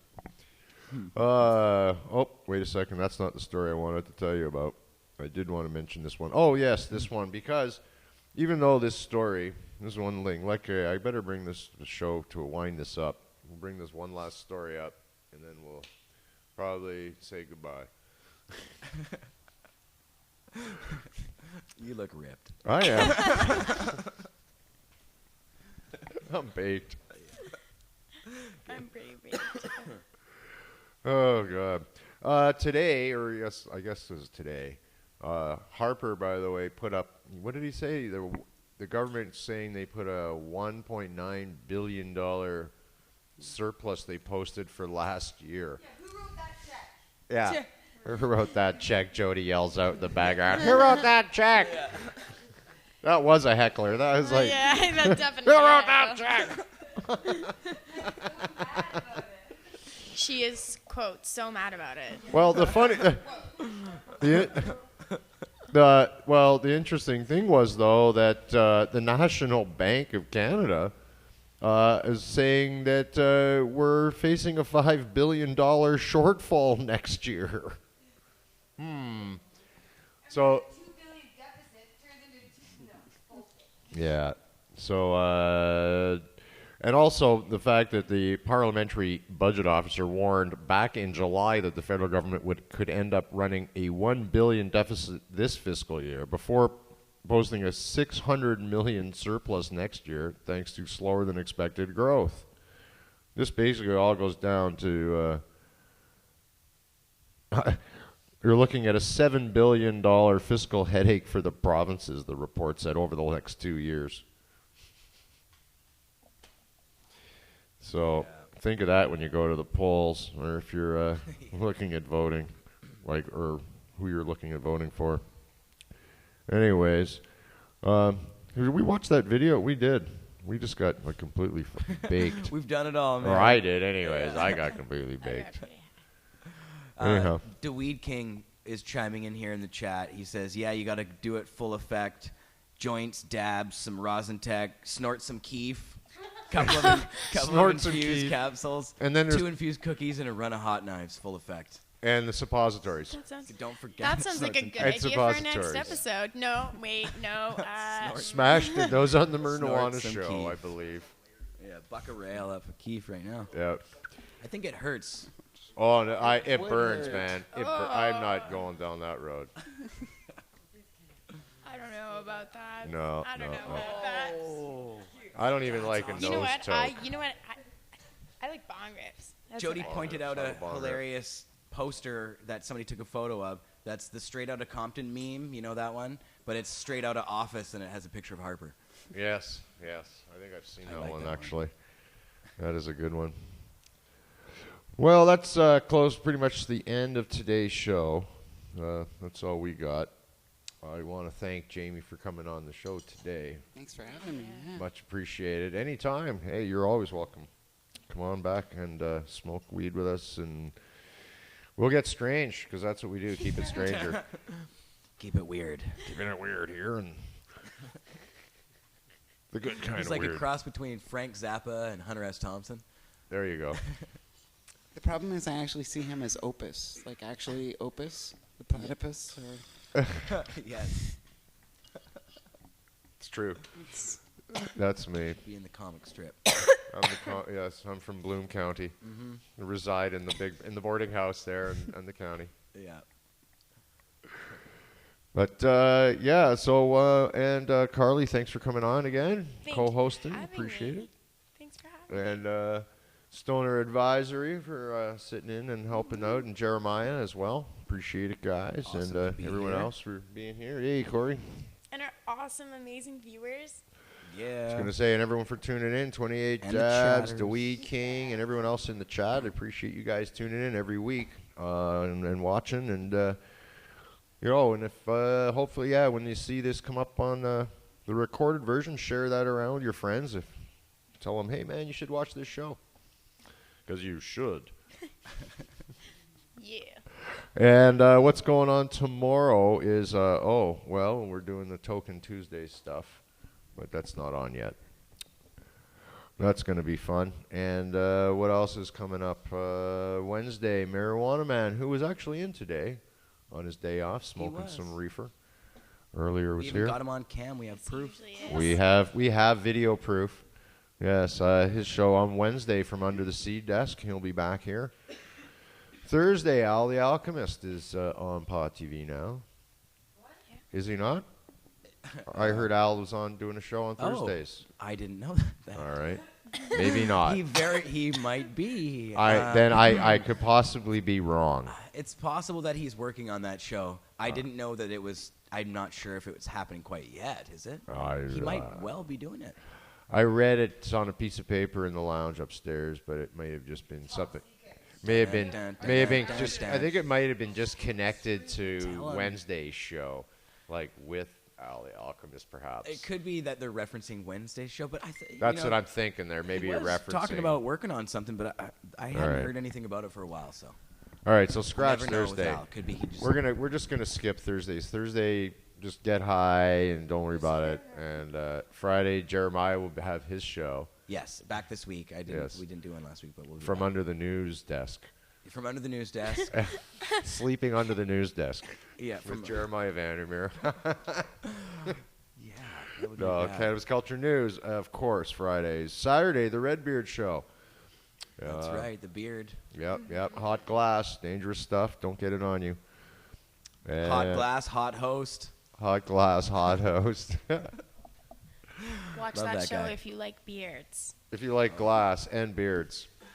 A lot of beard on that show, for sure. That's right. And not Great just beard. red beards either. He's got bearded guests. Oh, there's occasionally. bearded guests. Yeah, Best yeah. combo. Beards and glass. Right? Yeah. Right? And hey, and that's what's going on. And then we'll be back here again next week, in the same stoner time. And Megan, you're going to take care of the closing duties, aren't you? Oh. I would hope. And what else is going on? The studio. Oh, TVs. We already talked about. Yeah, that studio's coming. The I'm not studio- sure when we'll be broadcasting from it, but it's you and I were there plotting and scheming over the past few days. Yeah. And we're ready to go, man. Yeah, we're going to be soon coming from the brand new Pot TV studios here at Cannabis Culture, and we should have like a really rockin' party for that night. That would be fun. Oh, and was there any more consideration to our 24-hour thing we were going to do? Oh. Remember that? Yeah. We got to I talk mean, about I haven't that. considered it anymore. We got to talk besides about our that. offhanded conversation about it, but. All right. All right. But yeah, that would be fun. Stay up late and do copious yeah. amounts of drugs. The idea is and we be do a on the air. telethon. Telethon, that was it. Yeah. Yeah. It would be, in the traditional 70s, 80s telethon style. Yeah. Yeah, love that style. We should do that. We should have a telethon, but we should do copious amounts of weird drugs, like mushrooms and stuff. Oh. Yeah, telethon on acid. Acid-thon. That sounds like something I That's want to not a do bad in front idea. of a lot of people. That would be pretty on funny. live Doing television. LSD on. That would be. Oh, very here's interesting. Mark Emery walking in. Oh. Hey, Mark. Yes, Yeah. we are. Hi, Just Mark. wrapping it up as Mark steps in. And Mark, so that do we know when the broadcast of your new project will be? Can we talk about that? Yes, September. I'm on Casper Leach's network for 1 hour. I'm recording tonight, but it doesn't go on for another week. I think September 23rd. But normally I would record on Monday, and it will be on air on Wednesday. So 2 days later. So tonight it's just going to be me riffing with Casper and bringing him up to date on the last year, my sexual problems and stuff like that. You know what? Nobody choked out loud. That means you've all gotten so familiar that you didn't even know that was a joke, or if it was, it seemed so good. Right? I thought, oh my God, I've really worn out my welcome. They just take, that sounds like something you would waste everybody's time talking about. Right? No, anyway, but I thought I would, because unfortunately every aspect of our business is involved in some aspect of politics. So the city says they want to close down our lounges, so I'll get to talk about our lounges. And we've got a new online store to compete with all these other people that are out there, and we finally, I think, caught up and bested them. Yeah. Right? So, and the stores are doing well, and we're in a period of growth and expansion, and that always feels way better than contraction. Like, I hate May, as you know. May and June are the worst because schools are out, and now it's all coming we're back. surrounded The by rain is 14 back. adults. The rain, cold weather, miserable times, yes. And We so love all it. these. Well, here's the thing: every business in Vancouver is predicated on it raining 8 months of the year. So if you go a whole year and it rains 2 weeks, it's going to be bad for business, right? Because I've estimated that we have 16 beaches here, and on a beautiful sunny day, there's about 50 to 60,000 people at the beach. Whereas if it's cold, cloudy, rainy, blowy, windy, hurricanes, tornadoes, earthquakes, whatever reason, they won't be on that beach if a tsunami's coming in, right? Okay, I see what you're saying. I'm profiting by the impending doom. But the thing is that that's what business is about. We want you to come inside where we are and where merchandise is and where your money will go, right? But if you're at the beach, freely enjoying the sun that comes at no charge, this is not healthy in a capitalist society. And we live in a, nature is bad for business. that's right. We live in a capitalist society, so I'm glad the rainy season is here and schools are back and people are back to work, and there'll be no more fun of any kind except here in our building, right?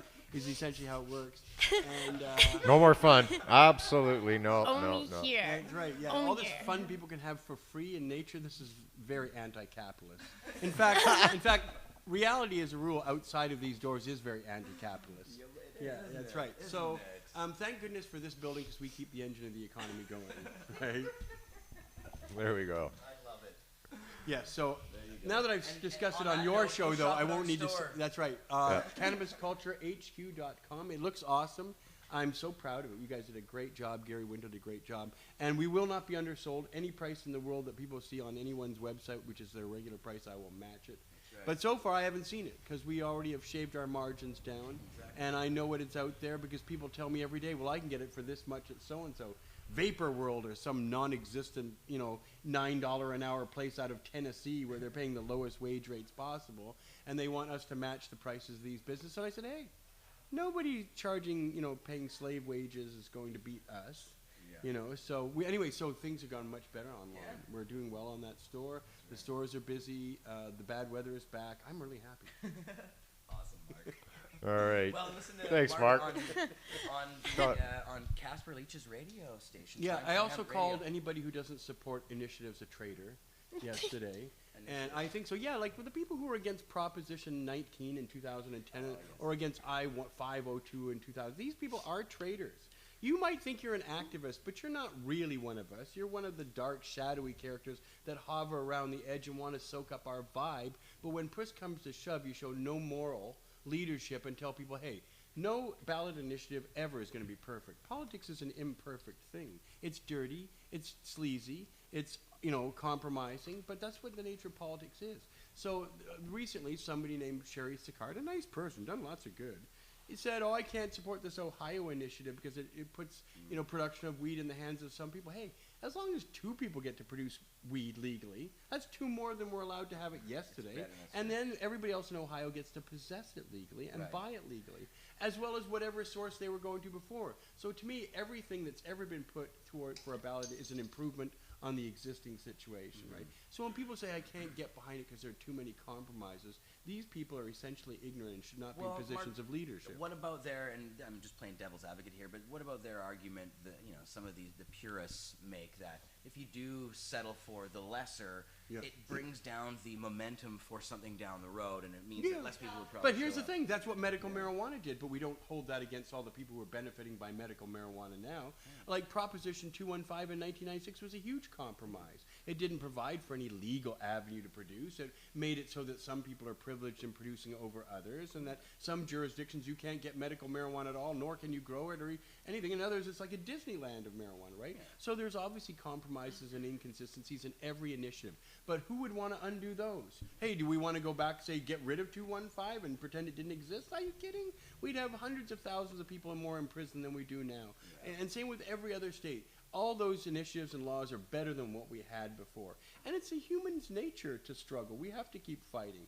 No, if you get your liberty handed to you on a platter, we're just going to take it for granted, go crazy, and forget how it happened. You're constantly in need of struggle. We always have to be politically convincing our opponents to keep prohibition at bay. Because as soon as we get pot legal in this country, don't forget, there'll be others trying to criminalize it again.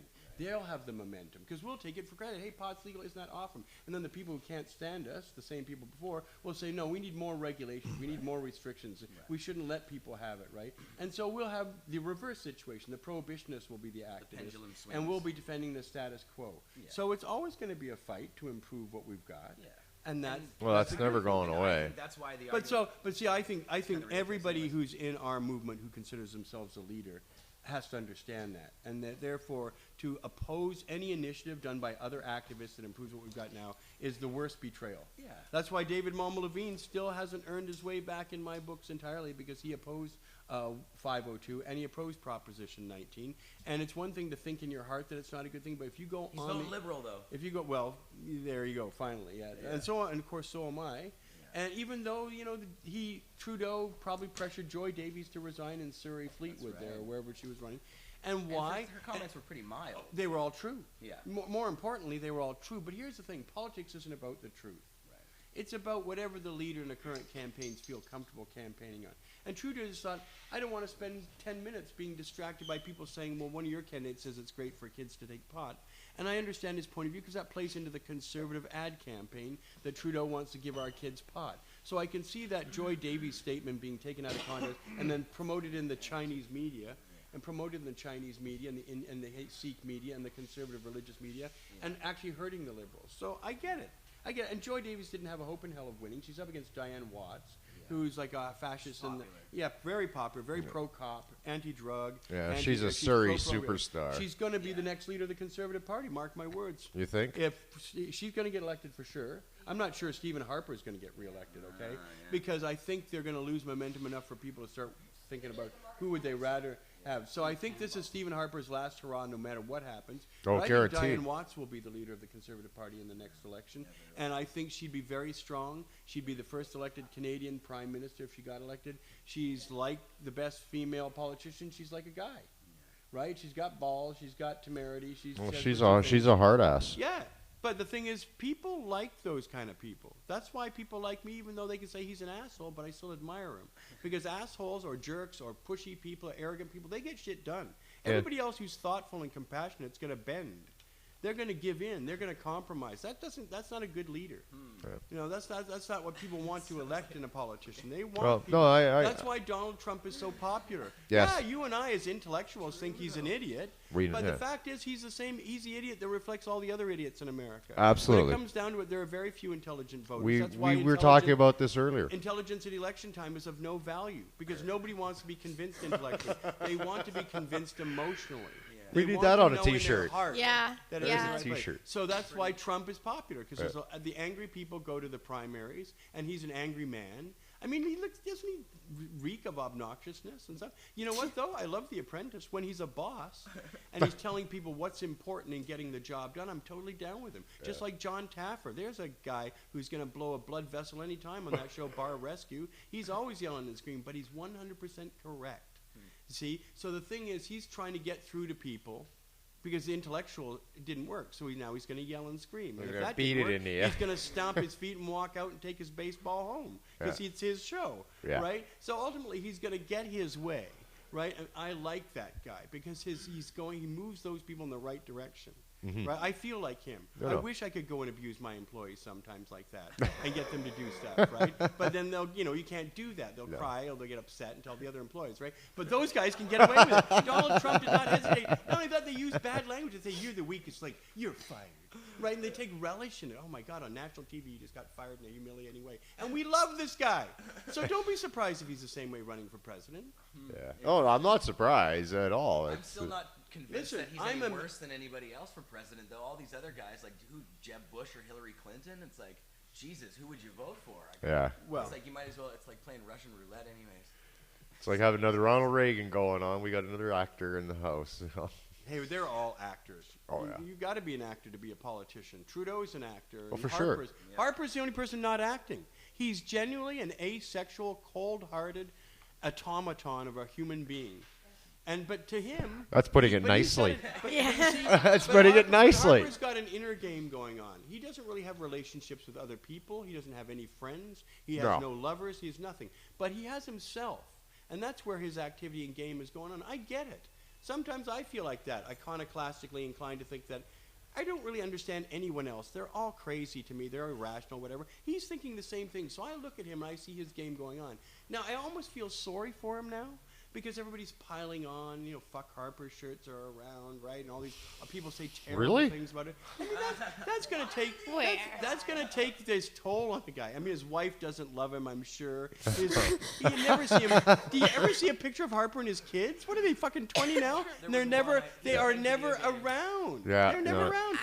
He talks about he's taking them to hockey games. Nobody loves Stephen Harper. That's the real headline. Nobody loves Stephen Harper. No. But I mean, really, no one in the world after 10 years, no one loves you? That's sad. I feel sorry for it. I really do. So when I see people pile on, I feel like, hey, just stop with the fuck Harper things. Why don't you just quietly all get out and vote? Because if people start saying fuck Harper enough, I think a lot of old people would say, oh, Stephen, nobody understands you. And they're going to actually vote for him out of sympathy. Who would have thought they could vote for Stephen out of sympathy?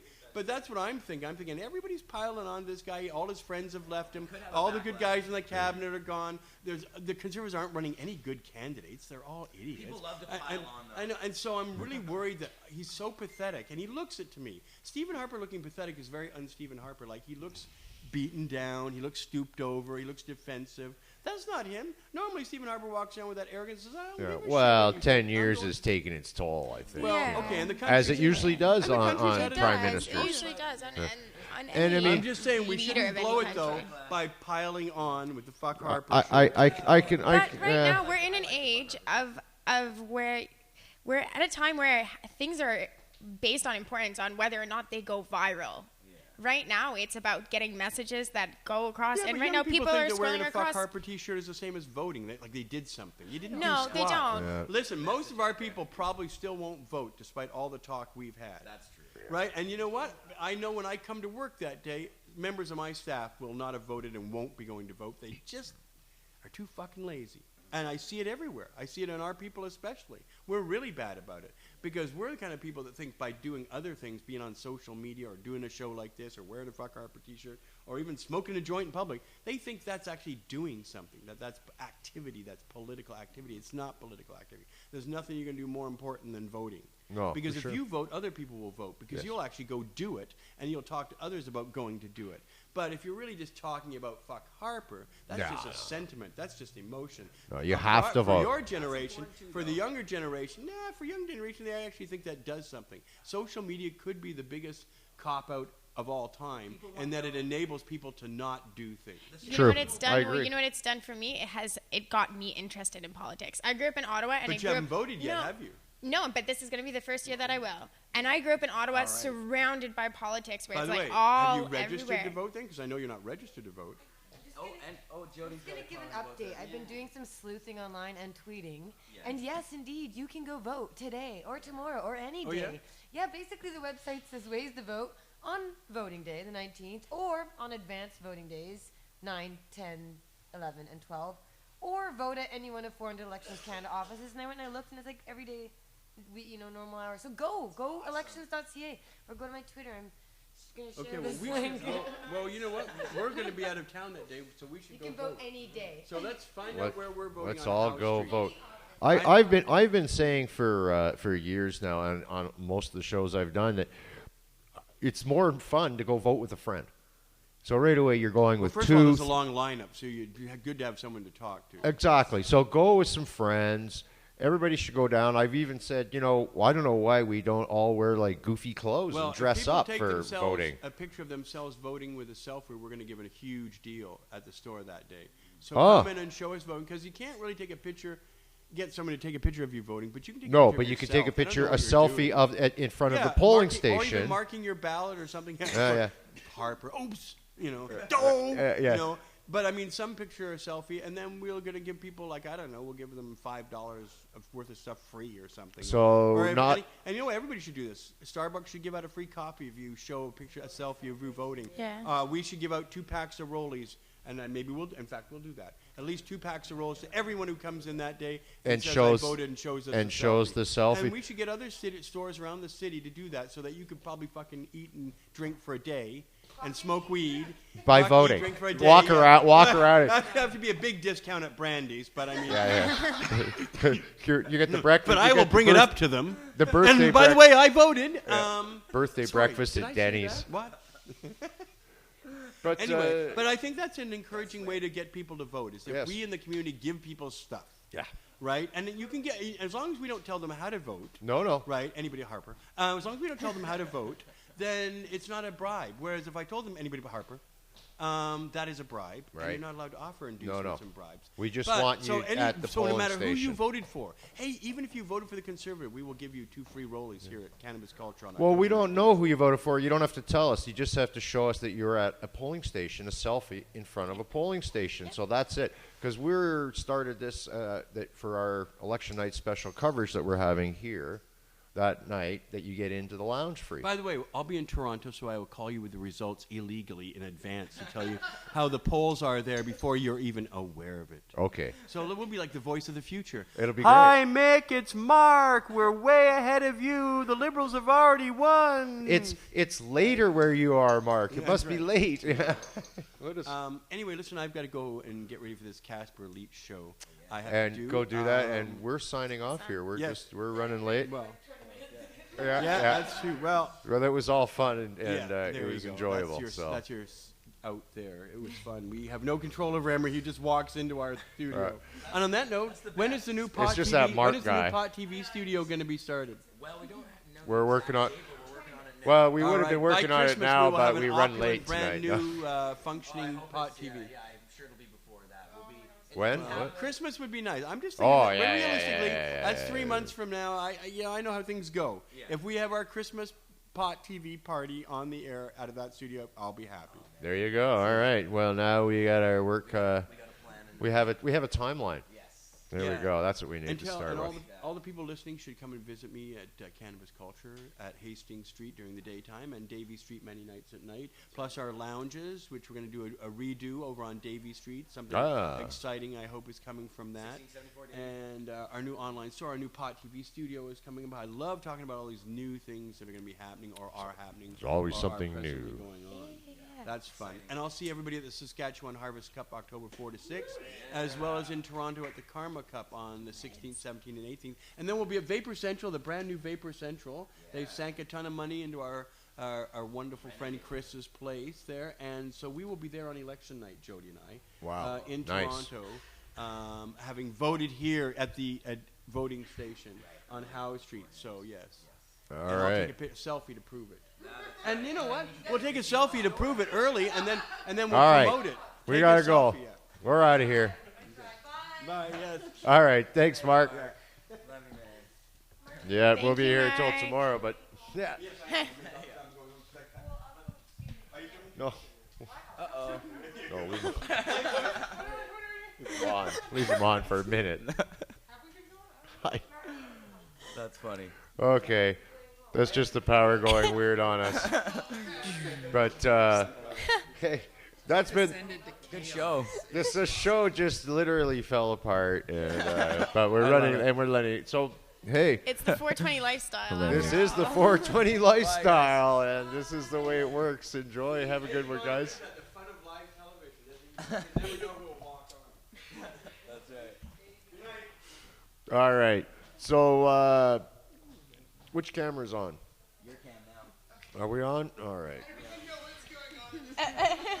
The show has completely disintegrated, and, but in a good way because, well, you got to hear.